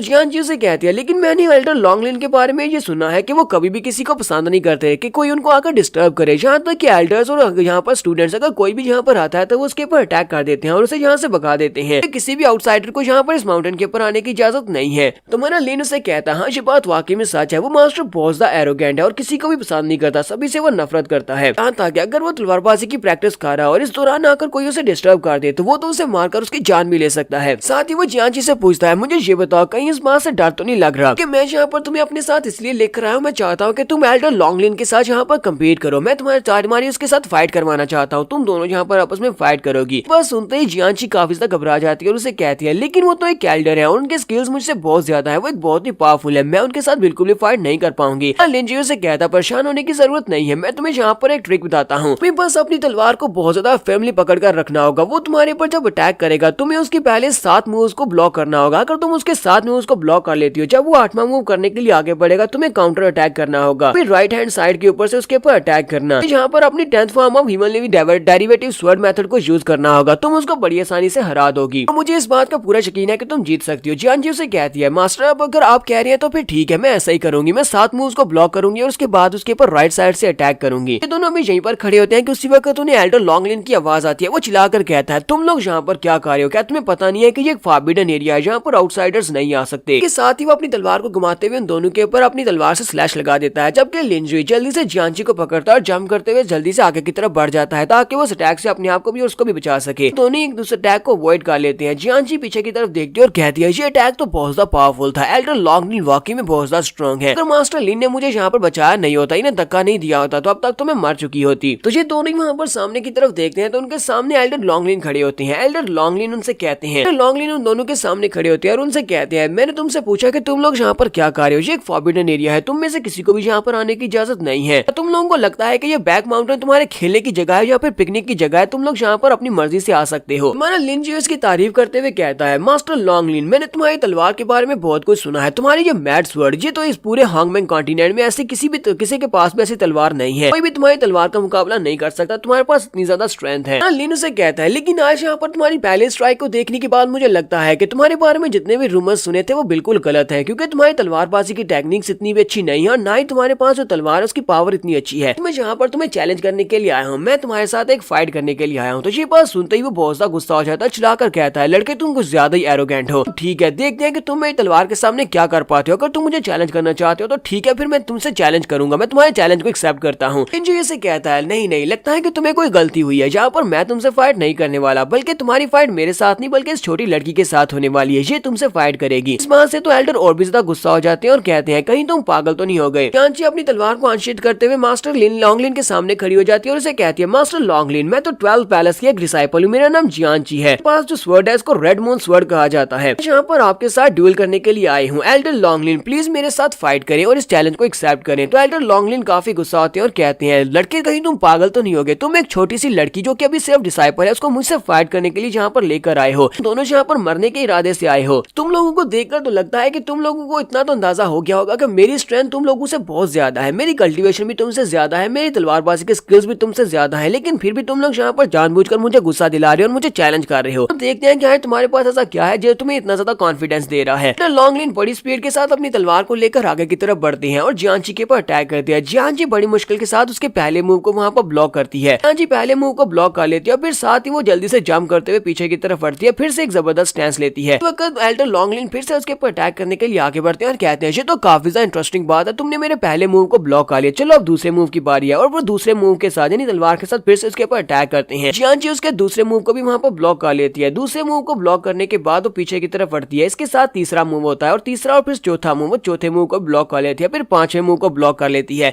करते करते एल्डर लॉन्गलिन अपने सातों के सातों मूव्स को चल देते हैं। 7 मूव पूरे करने के बाद एल्डर लॉन्गलिन भी जल्दी से जंप करते हुए पीछे की तरफ हट जाते हैं। जब वो पीछे की तरफ हटते हैं यानी जियांची भी काफी दूर तक घसीटती हुई जाती है। वो कहती है मास्टर मैं यहाँ पर अपने मूव को चलने वाली हूँ, सर क्या आपने मुझसे कहा था, मुझे लगता है कि आपको हम यहाँ पर थोड़ा बहुत परेशान होना चाहिए क्योंकि मैं यहाँ पर अपना मूव चलने वाली हूँ, अगर मैं इस मूव में कामयाब रही जीतूंगी वरना मैं यहाँ पर मारी जाऊंगी। तो एल्डर लॉन्गलिन उसे कहता है तुम लड़की तुम हालांकि बहुत ज्यादा छोटी हो लेकिन तुम यहाँ पर जिस एटीट्यूड के साथ बात कर रही हो लगता नहीं है कि तुम कोई छोटी लड़की हो। तो देखते हैं कि तुम यहाँ पर मेरे एक और मूव को ब्लॉक कर पाती हो या नहीं। दूसरी तरफ से जियांची भी अपनी हिवरली डेरिवेटिव स्वर्ड फॉर्म की फोर्थ मूव को अनलॉक करती है और कहती है चलो ठीक है मैं भी तुम्हारे पर अटैक करने वाली हूँ। वो अपनी तलवार को सामने की तरफ करती है और उस फोर्थ फॉर्म के साथ उसके पास एनर्जी की बनी हुई बहुत सारी तलवारें निकल आती हैं। उन सारी एनर्जी की बनी हुई तलवारों के साथ स्पेशल मूव जिसका नाम स्वर्ड रेन होता है उसको यूज करते हुए उसने सामने की तरफ फेंक दिया, फिर साथ ही खुद भी भागती हुई आगे की तरफ बढ़ती है। अपनी तलवारों के साथ उसके ऊपर जब अटैक कर रही होती है तो उनमें से एक तलवार एल्डर लॉन्गलिन के चेहरे के ऊपर लगती है और उसके चेहरे पर कट लग जाता है। हमारे लिनजुई को भी दिखाते हैं कि लिनजुई भी वहाँ पर खड़ा हंस रहा होता है। देखने के बाद लॉन्गलिन भी समझ जाता है, वो हमारे लिनजुई की तरफ देखता है और उससे कहता है क्या तुमने जानबूझकर ये सब कुछ किया है, लगता है कि तुम्हें पहले से पता था और तुमने यहाँ पर इस लड़की को पहले से बताया हुआ था कि 7 मूव्स के बाद अगर ये मुझे गुस्सा दिलाएगी और मेरे पर अटैक करेगी इसके अटैक्स के साथ हिट हो सकता हूँ। अच्छा ठीक है मान लिया कि मैंने यहाँ पर हार चुका हूँ, लेकिन मुझे ये बताओ कि तुम्हें यहाँ पर मेरे लास्ट मूव के फ्लॉप के बारे में कैसे पता चला, तुम्हें कैसे पता चला कि ये टेक्निक इस तरह काम करती है कि 7 मूव्स के बाद मुझे ब्रेक लेना पड़ती है। लिनजुई से कहता है accompanied by soul refined by blood, तुम्हारे पास जो स्वर्ड है वो भी एक ड्रैगन आर्मर है, मैंने यहाँ पर तुम्हें कुछ गलत कहा है। तो वो ये बात सुनने के बाद कहता हाँ ये बात वाकई में सच है, ये तो मेरा सीक्रेट है, तुम्हें इस बारे में कैसे पता चला कि मेरे पास जो स्वर्ड है वो ड्रैगन स्केल स्वर्ड है और इसमें ड्रैगन स्केल टेक्निक को यूज कर रहा हूँ। लिनजुई से कहता है क्योंकि मैं भी एक तलवारबाज हूँ तो मैं इसे देखकर ही बता सकता हूँ कि तुम कौन सी टेक्निक को यूज कर रहे हो। लिनजुई से कहता है तुम्हारी तलवारबाजी टेक्निक के बारे में मुझे इतना पता है कि तुम्हारे 7वें मूव और तुम्हारे 10वें मूव इन दोनों में बहुत बड़े फ्लॉज हैं। दोनों मूव्स के अंदर फ्लॉज को अगर हमें पहले से पता हो तो हम लोग तुम्हें बड़ी आसानी से हरा सकते हैं। वो कहता है ऐसा नहीं हो सकता, यहाँ पर मेरे 7वें मूव को तो देख लिया इसी वजह से तुम्हें इसके फ्लॉ के बारे में पता है, लेकिन 10वां मूव तो अभी तक मैंने यहाँ पर चला ही नहीं है, फिर तुम्हें 10वें मूव के बारे में कैसे पता है? हमारा लिन जुई वहाँ से एक लकड़ी उठाता है और उसे कहता है जबकि तुम्हें मेरे पर बिल्कुल भी यकीन नहीं है तो मैं इसे साबित कर सकता हूँ। मैं इस लकड़ी के टुकड़े के साथ तुम्हारे साथ फाइट करने वाला हूँ। स्टिक को एक तलवार के तौर पर यूज करूंगा, जबकि तुम अपनी तरफ से अपने 10th मूव को यूज करो। लकड़ी का टुकड़ा काफी रहेगा तुम्हें हराने के लिए, सिर्फ एक मूव में तुम्हें हरा सकता हूँ। ये बात सुनने के बाद लॉन्गलिन भी बहुत सा हैरान होते हैं और कहते हैं ऐसा बिल्कुल भी नहीं हो सकता, और वो बहुत सा गुस्सा भी होता है कि ये सिर्फ एक लकड़ी के टुकड़े के साथ उसको हराना चाहता है। क्या वाकई में तुम मुझे हरा सकते हो? चलो देखते हैं कि तुम यहाँ पर क्या कर पाते हो। अपनी तलवार को उठाता और कहता है तो मैं अपनी ड्रैगन स्वॉर्ड के साथ ही तुम्हारे पर अटैक करने वाला हूँ। देखते हैं कि क्या तुम इस लकड़ी के टुकड़े के साथ अपने आप को डिफेंड कर पाते हो या नहीं। लिन जुई से कहता है तुम्हें बिल्कुल भी हेजिटेट करने की जरूरत नहीं है, तुम्हें अपनी फुल स्ट्रेंथ को यूज करना होगा। ये मत सोचना कि कहीं तलवार के साथ हिट होकर मैं मर न जाऊं, क्योंकि मैं तुम्हें पहले बता रहा हूँ कि इस लकड़ी के टुकड़े के साथ ही मैं तुम्हें हरा सकता हूँ। राइडर लॉन्गलिन बड़ी स्पीड से उसके ऊपर अटैक करने के लिए आगे बढ़ता है, अपनी तलवार को ऊपर उठाता है, जबरदस्त एनर्जी को रिलीज करते हुए ग्राउंड के अंदर अपनी तलवार को दंसा देता है। जब वो अपनी तलवार को ग्राउंड के अंदर दंसा देता है तो ग्राउंड के अंदर दंसने के बाद उसकी तलवार की एनर्जी आगे की तरफ बढ़ती है और ग्राउंड के अंदर से एक बड़ा सा ड्रैगन निकलता है। ये ब्लू कलर का ड्रैगन एल्डर लॉन्गलिन की एनर्जी होती है, जो कि ग्राउंड के अंदर से निकलने के बाद हमारे लिन जुई के ऊपर अटैक करने वाला है। लिन उसे कहता है जैसा कि मैंने एक्सपेक्ट किया था, तुम तो वाकई में काफी ज्यादा स्ट्रॉन्ग हो, लेकिन इतनी ज्यादा स्ट्रेंथ काफी नहीं है। बड़ा सा ड्रैगन हमारे लिन जुई के करीब पहुंच जाता है, अपना बड़ा सा मुंह खोलता है, हमारे लिन जुई को निकलने लगता है। जबकि हमारा लिन उसे कहता है अब मैं तुम्हें दिखाता हूँ कि तुम्हारे 10वें मूव के अंदर कौन से फ्लॉज हैं, और मैं तुम्हें यहाँ पर 10वां मूव भी दिखाने वाला हूँ। असल में 10वां मूव कितना ज्यादा पावरफुल है, जो तुम यूज कर रहे हो वो भी 10वां मूव है, लेकिन वो इतना पावरफुल नहीं है। जो सेम टेक्निक को यूज करते हुए 10वें मूव को वहाँ पर एक स्टिक के साथ अप्लाई करता है और स्टिक के साथ उसका जो येलो कलर का ड्रैगन होता है वो निकलता है, और उसका जो गोल्डन कलर का ड्रैगन साइज में उस ब्लू कलर के ड्रैगन से बहुत ज्यादा बड़ा होता है और उसकी एनर्जी भी बहुत ज्यादा होती है। तो वो बड़ी आसानी के साथ उस ब्लू कलर के ड्रैगन को वहाँ पर डिस्ट्रॉय कर देता है, और उसे डिस्ट्रॉय करने के बाद राइडर लॉन्गलिन की तरफ आगे बढ़ता है। वो भी इस बात से बहुत ज्यादा हैरान होते हैं और कहते हैं ये तो वाकई में 10th फॉर्म है, ये तो ड्रैगन स्केल टेक्निक की 10th फॉर्म है, लेकिन इस लड़के ने इसको कैसे मास्टर कर लिया। और ऊपर से ये सिर्फ और सिर्फ एक स्टिक को यूज करते हुए 10th फॉर्म को परफॉर्म कर रहा है। उस ड्रैगन के उसके करीब पहुंचने के बाद इसका मतलब यह है कि मास्टर लॉन्गलिन हार चुके हैं। वो वहीं पर अपने घुटने टेक देते हैं और हमारा लिन जुई उसके कंधे के ऊपर आकर अपना लकड़ी का टुकड़ा रखता है और कहता है तुम हार गए हो। तो लॉन्गलिन भी कहते हैं हाँ तुम जीत गए हो। साथ ही वो उसे कहता है मुझे ये बताओ कि तुम्हें इसकी 10th फॉर्म के बारे में कैसे पता है, क्योंकि मैंने अभी तक इसको सही तरह से मास्टर नहीं कर पाया। लिन जुई से कहता है क्या तुम्हें पता है कि जो 10th फॉर्म है वो पहले की 7 फॉर्म से ही बनी है। पहले की 7 फॉर्म अगर तुम्हें अच्छे से आती है तुम उसमें से 10th फॉर्म को अपग्रेड करके उसको बना सकते हो। लिन जुई से कहता है क्या तुम्हें परफाउंड नॉलेज के बारे में कुछ भी पता है? अगर तुम्हें परफाउंड नॉलेज के बारे में कुछ भी नहीं पता इसका मतलब यह है कि मैं तुमसे ज्यादा पावरफुल और ज्यादा हाई लेवल का हूँ। तो एल्डर लॉन्गलिन से कहता है ठीक है फिर मैं अपनी हार को मानता हूँ और मैं तुमसे ये भी जानना चाहता हूँ कि तुम कौन हो, तुम्हारा नाम क्या है, क्योंकि तुमने यहाँ पर मुझे बहुत ही अच्छे से गाइड किया है। लिन जुई से कहता है मेरा नाम लिन जुई है। इसी वक्त जियान जी आगे बढ़ती है और उसे कह दिया एल्डर लॉन्गलिन ये हमारे नए सेंट किंग है। कुछ दिन पहले हमारी सेक्टर चीफ सुजन ने इन्हें हमारा नया सेंट किंग बनाया है। ये बात सुनने के बाद एल्डर लॉन्गलिन कहती है ये तो बहुत ही अच्छी बात है, सुजन ने एक बहुत ही अच्छा फैसला लिया है। अगर इसको सेंट किंग बनाया है ये तो वाकई में एक यंग हीरो है, क्योंकि इसने यहाँ पर जो भी टेक्निक्स को यूज किया है वो टेक्निक्स को आम इंसान तो बिल्कुल परफॉर्म नहीं कर सकता। सेंट किंग से कहता है सेंट किंग लिन जुई क्या तुम यहाँ पर मुझे ये सब कुछ सिखाना चाहोगे? अगर तुम चाहो तो मैं तुम्हें अपने मास्टर के तौर पर भी मान सकता हूँ, तुम मुझे ये वाली टेक्निक सिखा सकते हो। साथ ही वो अंदर से सोच रहा होता है कि ये बंदा बहुत ज्यादा पावरफुल है, इसका अपनी ब्रिलियंट की और साथ में अपनी टेक्निक्स के ऊपर पूरा कंट्रोल है। अगर ये मुझे सिखाएगा तो मैं बहुत ही जल्दी 10th फॉर्म को अच्छे से सीख सकता हूँ। जो इसे कहता हाँ ये तो बहुत ही आम सी बात है, मैं तुम्हें सिखाऊंगा, क्यों नहीं सिखाऊंगा। मैं यहाँ पर तुमसे एक और बात करने के लिए आया हूँ, मुझे तुम्हारी मदद की जरूरत है क्योंकि बहुत ही जल्दी हॉन्गमैंग टूर्नामेंट होने वाला है और मैं चाहता हूँ कि हॉन्गमैंग टूर्नामेंट में तुम भी हमारे साथ हो। अगर तुम वहाँ पर हमारी मदद करोगे तो हम लोग आसानी से टूर्नामेंट को जीत पाएंगे। तो एल्डर लॉन्गलिन से कहते हैं मुझे पता है कि तीनों बड़े सेक्टर्स में से मेरी पावर उन सभी में से ज्यादा है, क्योंकि मेरे पास जितनी पावर और स्ट्रेंथ है वो सभी से ज्यादा है। मुझे नहीं लगता कि तीनों सेक्टर्स में से कोई भी ओपोनेंट ऐसा होगा जो कि मुझसे मुकाबला कर सके। और ये हॉन्गमैन टूर्नामेंट ये कोई सिंगल फाइट तो है नहीं, मैं अपनी फाइट को जीत भी जाता हूँ तभी वहाँ पर हम लोग इस फाइट को हारने वाले हैं। हॉन्गमैन टूर्नामेंट हमें कभी भी जीत नहीं पाए क्योंकि हम सबसे ज्यादा वीक है, इसी वजह से मुझे नहीं लगता कि मुझे इस टूर्नामेंट में हिस्सा लेना चाहिए, मैं वहाँ पर नहीं जाऊंगा। लिन जुई से कहता है मुझे नहीं लगता कि ये पॉसिबल है कि हम लोग वहाँ पर हार जाएं, क्योंकि इस बार तुम लोगों को मेरी मदद हासिल है। टूर्नामेंट के स्टार्ट होने से पहले मैं जितने भी लोगों को टूर्नामेंट में हिस्सा लेने के लिए तैयार करने वाला हूँ वो सभी लोग बहुत ज्यादा स्ट्रॉन्ग होंगे, मैं उनकी स्ट्रेंथ को भी बढ़ा दूंगा। तुम्हारे लिए भी वहाँ पर एक बहुत ही पावरफुल ओपोनेंट ढूंढूंगा जिससे तुम्हें फाइट करना होगी। तो एल्डर लॉन्गलिन से कहते हैं अब जबकि सेंट किंग इस टूर्नामेंट में हिस्सा लेने वाले हैं तो फिर मैं पीछे क्यों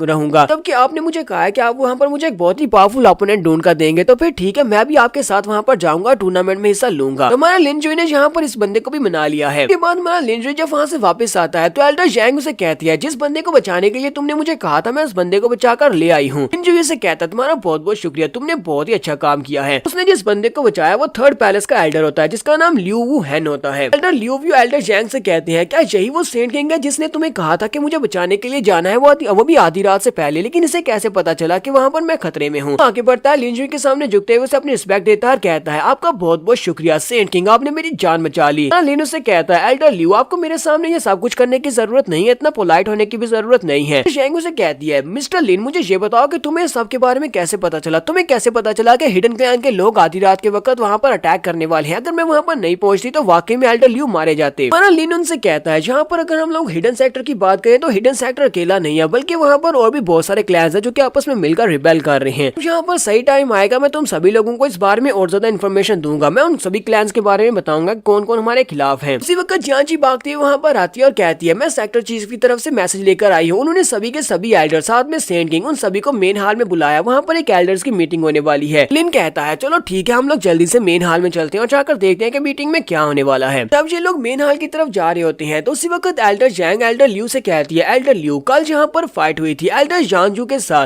साथ हमारे सेंट किंग की फाइट हुई थी, क्योंकि वो इसको बिल्कुल भी पसंद नहीं करते। मुझे लगता है कि आज भी हमें मीटिंग हॉल में इसी वजह से बुलाया गया है। मैं यहाँ पर सेंट किंग का साथ देने वाली हूँ, अगर वहाँ पर इसी बारे में बात की जाती है तो मैं चाहती हूँ कि आप भी यहाँ पर हमारे सेंट किंग का साथ दें और एल्डर जानजू के खिलाफ बात करें। एल्डर लियू से कहते हैं इस बंदे ने मेरी जान बचाई है तो इसके लिए अगर मुझे अपनी जान भी देना पड़े तो वो हाजिर है, मुझे पता है कि ये एक अच्छा इंसान है तो फिर मैं इसके लिए वहाँ पर बात करूंगा, एल्डर जानजू के खिलाफ जाने को भी तैयार हूँ। हमारा लिन जुई उनसे कहता है बस भी करो, मुझे नहीं लगता कि जहाँ पर ये वाली बात की जाने वाली है, चलो जहाँ पर चलते हैं और जाकर अंदर देखते हैं वहाँ पर क्या होने वाला है। आती वो सोच रहा था मुझे लगता तो नहीं है कि जानजू यहाँ पर कुछ भी करने वाला है, क्योंकि उन लोगों के साथ मैंने अपने मसले को सेटल कर लिया था। ये सभी लोग मेन हॉल में चले जाते हैं तो उनकी सेक्टर चीफ सुजरिन उन लोगों से कहती है मुझे अभी भी एक एल्डर की तरफ से एक नोटिफिकेशन मसूल हुआ है, मुझे पता चला है कि रेड हीवन पवेलियन का एक एल्डर यहाँ पर आने वाला है। रेड हीवन पवेलियन से एक एल्डर जिसका नाम जाओ जा है वो पर्सनली यहाँ पर आने वाला अपने कुछ लोगों के साथ, वो हमारे सेक्टर को विजिट करने के लिए आने वाला है। रेड हीवन पवेलियन वाले हमारे दुश्मन है, वो हमेशा से हमारे खिलाफ ही रहे हैं, लेकिन अब जबकि हॉन्गमैंग टूर्नामेंट स्टार्ट होने वाला है इससे पहले उनके यहाँ पर आने का क्या मकसद हो सकता है, वो यहाँ पर विजिट करने के लिए क्यों आ रहे हैं। ऊपर से सीनियर जाओ शुई खुद से यहाँ पर आने वाले हैं, मुझे इस बात की बिल्कुल भी समझ नहीं आ रही अचानक से यहाँ पर उनके विजिट करने का क्या मकसद हो सकता है। मुझे ये बताओ कि तुम सभी लोग इस विजिट के बारे में क्या सोचते हो कि हमें यहाँ पर क्या करना चाहिए। लिन जुई से कहता है मुझे लगता है कि वो नेचुरली यहाँ पर हमारी स्ट्रेंथ को मापने के लिए आ रहे हैं, वो देखना चाहते हैं कि हॉन्गमैंग टूर्नामेंट के लिए हम लोगों ने कितनी ज्यादा तैयारी की है। यहाँ पर एक और एल्डर होता है जिसका नाम मोही होता है, वो उसे कहता है सेंट किंग मुझे लगता है कि तुम्हें यहाँ पर इस बात के ऊपर और ज्यादा ध्यान देना चाहिए, वो लोग हमारी स्ट्रेंथ को मापने के लिए यहाँ पर क्यों आएंगे जबकि उन्हें अच्छी तरह से पता है कि हम लोग बाकी के सारे क्लैन से बहुत ज्यादा वीक हैं और कभी भी हम लोग टूर्नामेंट को नहीं जीते, इसलिए किसी को भी यहाँ पर आकर हमारी स्ट्रेंथ को जांचने की जरूरत नहीं है, वो किसी और मकसद से आ रहे होंगे। दूसरे एल्डर जिसका नाम जाओ मिंग होता है वो कहते हैं फर्स्ट एल्डर ने बिल्कुल ठीक कहा है, मुझे लगता है कि सेंट किंग अभी छोटे हैं, उन्हें सबके बारे में कुछ भी समझ नहीं है, उन्होंने यहाँ पर ऐसी ये बात कर दी है। एल्डर जानजू यहाँ पर काफी गुस्सा हो जाते हैं, वो टेबल पर हाथ मारते हुए कहते हैं तुम सभी लोग हमारे सेंट किंग के बारे में इस तरह बात कैसे कर सकते हो, तुम्हें लगता है कि हमारे सेंट किंग ने यहाँ पर बात गलत की है। मुझे लगता है कि हमारे सेंट किंग ने यहाँ पर जो भी गैस किया वो बिल्कुल ठीक गैस किया है, मुझे लगता है कि वो लोग यहाँ पर हमारी स्ट्रेंथ को मापने के लिए आने वाले हैं, इसी वजह से तुम्हें सभी लोगों को यहाँ पर इस बात को मानना चाहिए। तुम एल्डर्स यहाँ पर अपने मुंह से ये बात कह रहे हो कि हम लोग कमजोर हैं, तुम्हें शर्म आनी चाहिए, तुम ऐसी बात कैसे कर सकते हो, हालांकि हम लोग डिक्लाइन में लेकिन फिर भी किसी वक्त भी कुछ भी हो सकता है, हम लोग किसी वक्त भी पावर को गेन कर सकते हैं। तो वो दोनों ही एल्डर्स की बात सुनने के बाद हैरान होते हैं और कहते हैं कल तो ये लोग आपस में फाइट कर रहे थे, आज देखो यहाँ पर ये इसके हक में बात कर रहा है, पता नहीं अचानक से इस लड़के ने इसके साथ क्या किया है जो ये यहाँ पर इस लड़के के साथ दे रहा है। दूसरी तरफ सुजरिन भी इसी बारे में सोच रही होती है कि एल्डर जानजून को क्या हो गया कि ये यहाँ पर इस लड़के का साथ दे रहे हैं। सुजरिन उनसे कहती है मुझे भी यहाँ पर सेंट किंग की बात में दम लगता है, मुझे लगता है कि वो यहाँ पर हमारी स्ट्रेंथ को जांचने के लिए आ रहे हैं, लेकिन मुझे ये बताओ कि अब हमें करना क्या चाहिए। याओ शू एक बहुत ही पावरफुल एल्डर है, वो यहाँ पर अगर हमारी पावर्स को टेस्ट करने के लिए आ रहे हैं तो हमें आगे से रिस्पॉन्ड कैसे करना चाहिए। लिन जुई कहता है ये बात तो बहुत ज्यादा सिंपल है, जब वो लोग यहाँ पर पहुंचेंगे यहाँ पर आकर हमारे साथ कुछ मुश्किल क्रिएट करेंगे तो हम उनमें से कुछ लोगों को मार देंगे और उन्हें एक वार्निंग देंगे। वहाँ पर एक और एल्डर होते हैं जो कि फिफ्थ पैलेस के एल्डर है जिसका नाम डी जैंग होता है। डी जैंग कहते हैं हम लोग ऐसा बिल्कुल भी नहीं कर सकते, वो हमसे ज्यादा स्ट्रॉन्ग है और हम लोग उनसे काफी ज्यादा कमजोर है, अगर हम उन आए हुए मेंबर्स में से किसी को मार देते हैं से तो वो बहुत ज्यादा गुस्सा हो जाएंगे और रेड हीवन पवेलियन के लोग हमारे पूरे के पूरे सेक्टर के सभी मेंबर्स को मार डालेंगे। और एल्डर जिसका नाम जिन कुई होता है वो कहते हैं मैं भी इस बात से डिसएग्री करता हूँ कि हमें उन मेंबर्स को मारना नहीं चाहिए। अब एल्डर जानजू फिर से बीच में बोलते हैं और कहते हैं मुझे लगता है कि सेंट किंग का प्रपोजल बहुत ज्यादा अच्छा है, जैसे वो लोग यहाँ पर आएंगे एल्डर जाओजू के कुछ साथियों को हम लोग मार डालेंगे, इससे उन लोगों को पता चलेगा कि हम लोग कितने ज्यादा स्ट्रॉन्ग है, उन्हें एक वार्निंग मिलेगी, हम लोगों को पता चल जाएगा अगर कोई भी यहाँ पर हमें प्रवोक करेगा, कोई भी हमें गुस्सा दिलाएगा तो हम उसे मार डालेंगे, फिर चाहे वो रेड हीवन पवेलियन के लोग ही क्यों ना हो। फर्स्ट और सेकंड एल्डर दोनों वहाँ पर खामोश बैठे होते हैं, जबकि एल्डर लॉन्गलिन उन लोगों से कहते हैं हमारे सेंट किंग यंगर जनरेशन के एक हीरो है, ये बहुत ज्यादा पावरफुल है और उन्होंने जो आइडिया दिया है वो बहुत ज्यादा अच्छा है, इनके अंदर बहुत ज्यादा करेज है, इसी वजह से हमें इनका साथ देना चाहिए। वो कहते हैं मैं भी इनके साथ हूँ। बाकी के तीनों एल्डर जिन लोगों ने डिसएग्री किया था वो बहुत ज्यादा हैरान होते हैं और कहते हैं लॉन्गलिन तो कभी भी यहाँ पर हमारी मीटिंग में आता भी नहीं है और आज हमारी मीटिंग में आने के बाद इस लड़के का साथ दे रहा है। इस लड़के छोटे सेंट किंग ने इन सभी के ऊपर कौन सा जादू कर दिया है कि ये सभी लोग यहाँ पर इसी का साथ दिए जा रहे हैं। एल्डर लियो और इसके साथ एल्डर जैंग वो भी कहती है कि हम लोग भी यहाँ पर सेंट किंग का साथ देंगे, हम लोग भी इस बात से एग्री करते हैं। चीफ उनसे कहती है जबकि ज्यादातर एल्डर ने यहाँ पर इस बात की हिमायत की है, लोग उन लोगों में से कुछ लोगों को मार देंगे। फिर मुझे ये बताओ कि कल अगर एल्डर जाओ जैंग यहाँ पर आने के बाद हमें चैलेंज करते हैं तो एल्डर जाओ जाओ के साथ उनके लोगों के साथ कौन यहाँ पर फाइट करेगा, हमारी तरफ से कौन सा फाइटर उन लोगों के साथ फाइट करेगा और इस कहीं नहीं। तुम्हारा लिन जे उठ कर खड़ा हो जाता है और चीफ से कहता है चीफ अब जबकि ये वाला मशवरा मैंने यहाँ पर दिया है कि हम लोग उनके फाइटर्स को मार डालेंगे ताकि उन्हें एक वार्निंग मिल सके, वो बिल्कुल परेशान होने की जरूरत नहीं है। अभी तो मैं काफी ज्यादा थका हुआ इसलिए मैं रेस्ट करने के लिए जाने वाला हूँ, आपको बिल्कुल परेशान होने की जरूरत नहीं। कल जब यहाँ पर टाइम आएगा और वो लोग यहाँ पर पहुंचेंगे उसके बाद हम लोग देखेंगे उनके साथ क्या करना है। सभी लोग अब यहाँ से चले जा सकते हैं। सेक्टर चीफ उसे कहती है अच्छा ठीक है फिर तुम सभी लोग जा सकते हो, ये मसला यहीं पर खत्म करते हैं और कल देखेंगे। लिन जुई जब बाहर आ रहा होता है तो बाहर आते हुए उसके साथ मास्टर जानजू होते हैं। तो मास्टर जानजू से कहते हैं सेंट किंग मुझे बताएं कि अब मुझे और आपके लिए क्या करना होगा, ये बताएं कि वहाँ पर मेरी परफॉर्मेंस कैसी थी, मैंने आपका पूरा साथ दिया है। लिन जुई से कहता है तुम्हारी परफॉर्मेंस इतनी बुरी नहीं थी कि जितना काफी नहीं है। वो उसे कहते हैं तो फिर मुझे बताएं कि मुझे और क्या करना होगा। लिन जुई से कहता है तुम्हें मेरे लिए कल किसी एक बंदे को मारना होगा, मैं चाहता हूँ कि रात के वक्त तुम एक बंदे को मारो,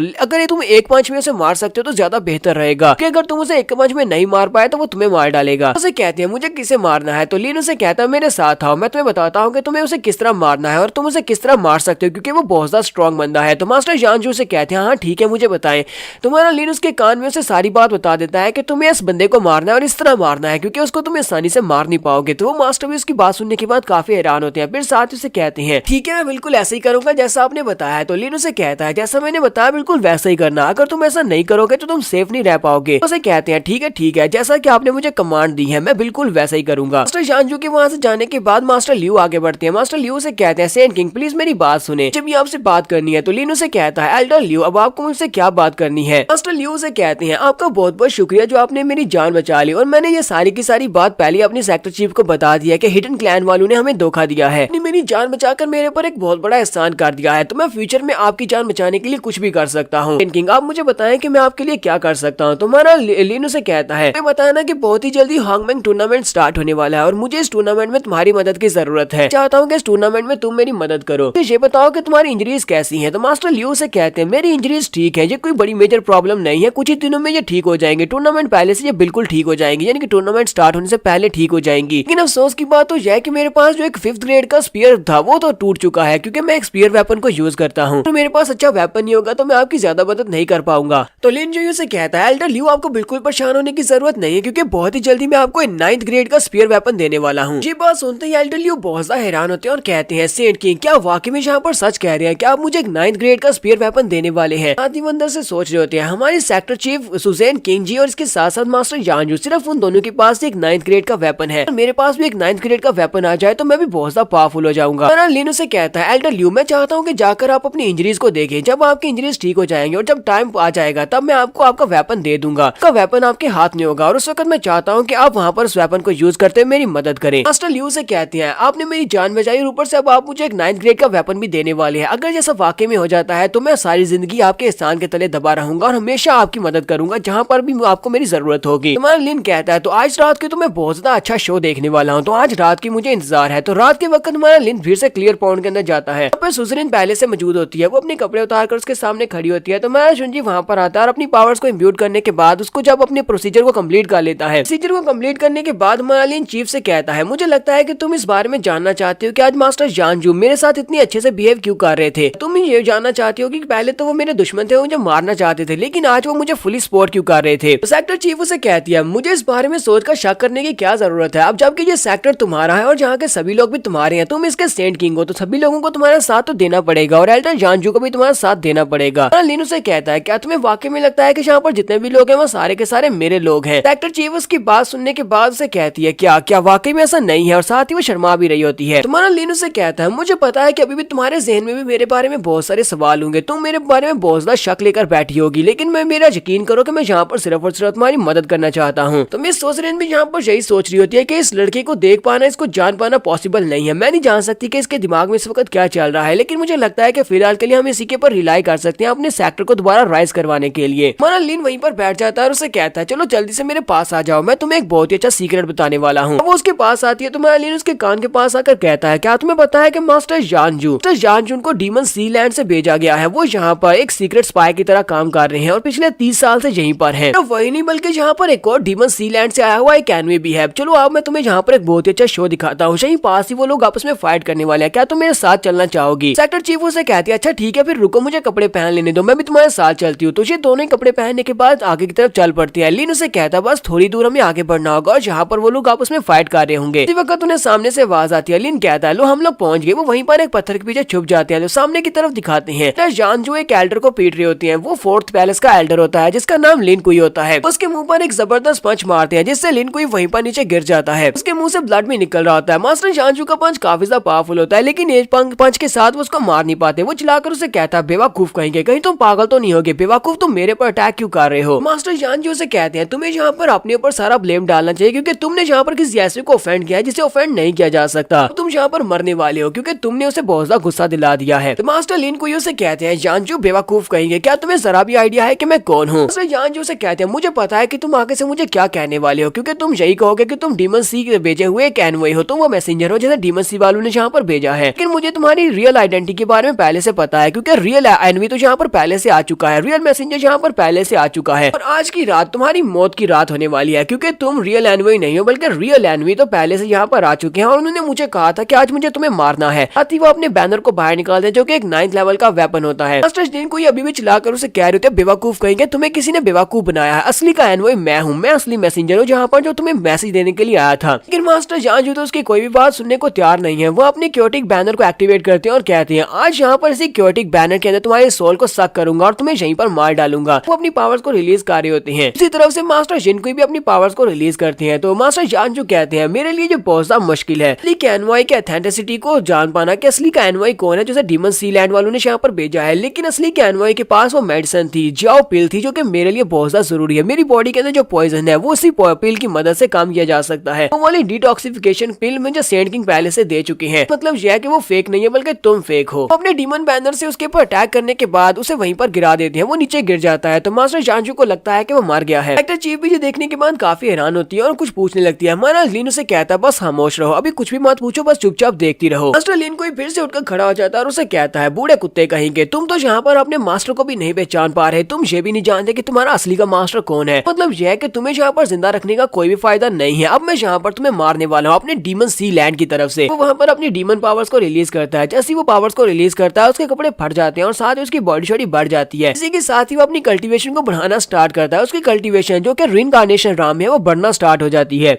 ये देखकर तो मास्टर जानजू भी थोड़ी देर के लिए चकरा जाते हैं कि इसकी कल्टीवेशन लेवल इतनी तेजी के साथ कैसे बढ़े। इसका मतलब यह है कि इसने अपनी पावर्स को कंसील किया हुआ था। यहाँ पर अपने एक स्पेशल स्किल को यूज करता है, अपने इनके काफी सारे फायर बॉल्स क्रिएट कर लेता है। मास्टर जानजू को ये बात पहले से पता थी क्योंकि लिन ने उसे पहले से ये सारी बात बताई हुई थी। वो उसे कहता है जबकि तुम यहाँ पर डिमोनाइज्ड हो चुके हो और तुमने अपनी पावर्स को भी बढ़ा लिया है, मुझे ये सब कुछ पहले से पता है क्योंकि मेरे एनवॉय ने मुझे ये सब कुछ बता दिया था कि तुम अपनी पावर्स को इंक्रीज करोगे, डिमोनाइज्ड होने के बाद तुम्हारी पावर्स बढ़ जाएंगी। यहाँ पर पूरी तैयारी के साथ आया हूँ। वो फिर से अपने सोल बैनर को एक्टिवेट करते हैं और उसके ऊपर अटैक करते हैं। मास्टर लिन कोई जो कि अब पूरी तरह से एक डीमन में बदल चुके हैं, वो जोरदार चीख मारते हैं। अपनी जोरदार चीख मारते हैं तो सामने की तरफ एनर्जी निकलती है। उस एनर्जी के साथ तो जानजू की जो सोल पावर होती है वो डिस्ट्रॉय होना शुरू हो जाती है क्योंकि उसकी पावर ज्यादा होती है, यानी कि मास्टर लिन कोई की पावर ज्यादा होती है जिसकी वजह से मास्टर जानजू वहाँ पर हारने की कगार पर होते हैं। सेक्टर चीफ कहती है लगता नहीं है कि मास्टर जानजू हमारे सुप्रीम एल्डर इस लिन कोई का मुकाबला कर पाएंगे। जुनियर से कहता है तो फिर हमें उसकी हेल्प करनी चाहिए। वहीं पर से एक छोटा सा पत्थर उठाता है। उस छोटे से पत्थर को उठाकर उसके अंदर एनर्जी को इम्ब्यूट करते हुए सामने की तरफ फेंक देता है। वो पत्थर सीधा जाकर मास्टर जिनकुई की बॉडी के अंदर धंस जाता है। वो उसके पेट में जाकर लगता है, की वजह से उसकी पावर्स थोड़ी देर के लिए उससे छिन जाती हैं। वहाँ पर उस पत्थर के लगने की वजह से अपना कंट्रोल खो देता है। उसी वक्त मास्टर जानजू को एक मौका मिल जाता है। वो कहता है लगता है कि मुझे एक मौका मिल गया। साथ ही वो अपने सोल बैनर की पावर्स को यूज करते हुए दोबारा से उसके ऊपर अटैक करते हैं। सोल बैनर की पावर्स को यूज करते हुए जब उसके ऊपर अटैक करते हैं इस बार मास्टर जिनकुई डायरेक्टली उसकी पावर्स के साथ हिट होता है और वहीं पर वो नीचे गिर जाता है। तो जानजू कहते हैं मेरे एनवॉय ने मुझे बिल्कुल ठीक कहा था। उसने कहा था कि मैं इसके ऊपर अटैक करता रहूंगा, बार बार इस पर अटैक करूंगा तो ये एंड के ऊपर मार ही जाएगा, तो मैंने इसको मार ही दिया है। लेकिन इसने मरने से पहले जहाँ पर पहुंचना शोर किया था, मुझे जल्दी से जल्दी यहाँ से निकलना होगा। अगर मैं यहाँ पर ज्यादा देर तक रुका रहा तो मेरे लिए सिचुएशन बहुत ज्यादा बुरी हो जाएगी, कहीं कोई मुझे यहाँ पर देख ना ले। मास्टर जानजू बड़ी स्पीड से वहाँ से भाग जाते हैं। मास्टर जानजू के वहाँ चले जाने के बाद एक्टर चीफ कहती है मास्टर जानजू तो यहाँ से चले गए हैं, चलो जाके वहाँ पर चेक करके आते हैं। तो हमारा लीन उसे कहता है जरा सब्र करो, अभी ये सब कुछ खत्म नहीं हुआ, वो अभी तक जिंदा है, वो मरा नहीं है। यहाँ पर हम लोग अपनी एपिसोड 10 का एंड करेंगे। एपिसोड की एक्सप्लेनेशन अच्छी लगी हो तो कमेंट करके जरूर बताइएगा। चैनल को सब्सक्राइब कर दे, वीडियो को लाइक और शेयर कर दें। शुक्रिया।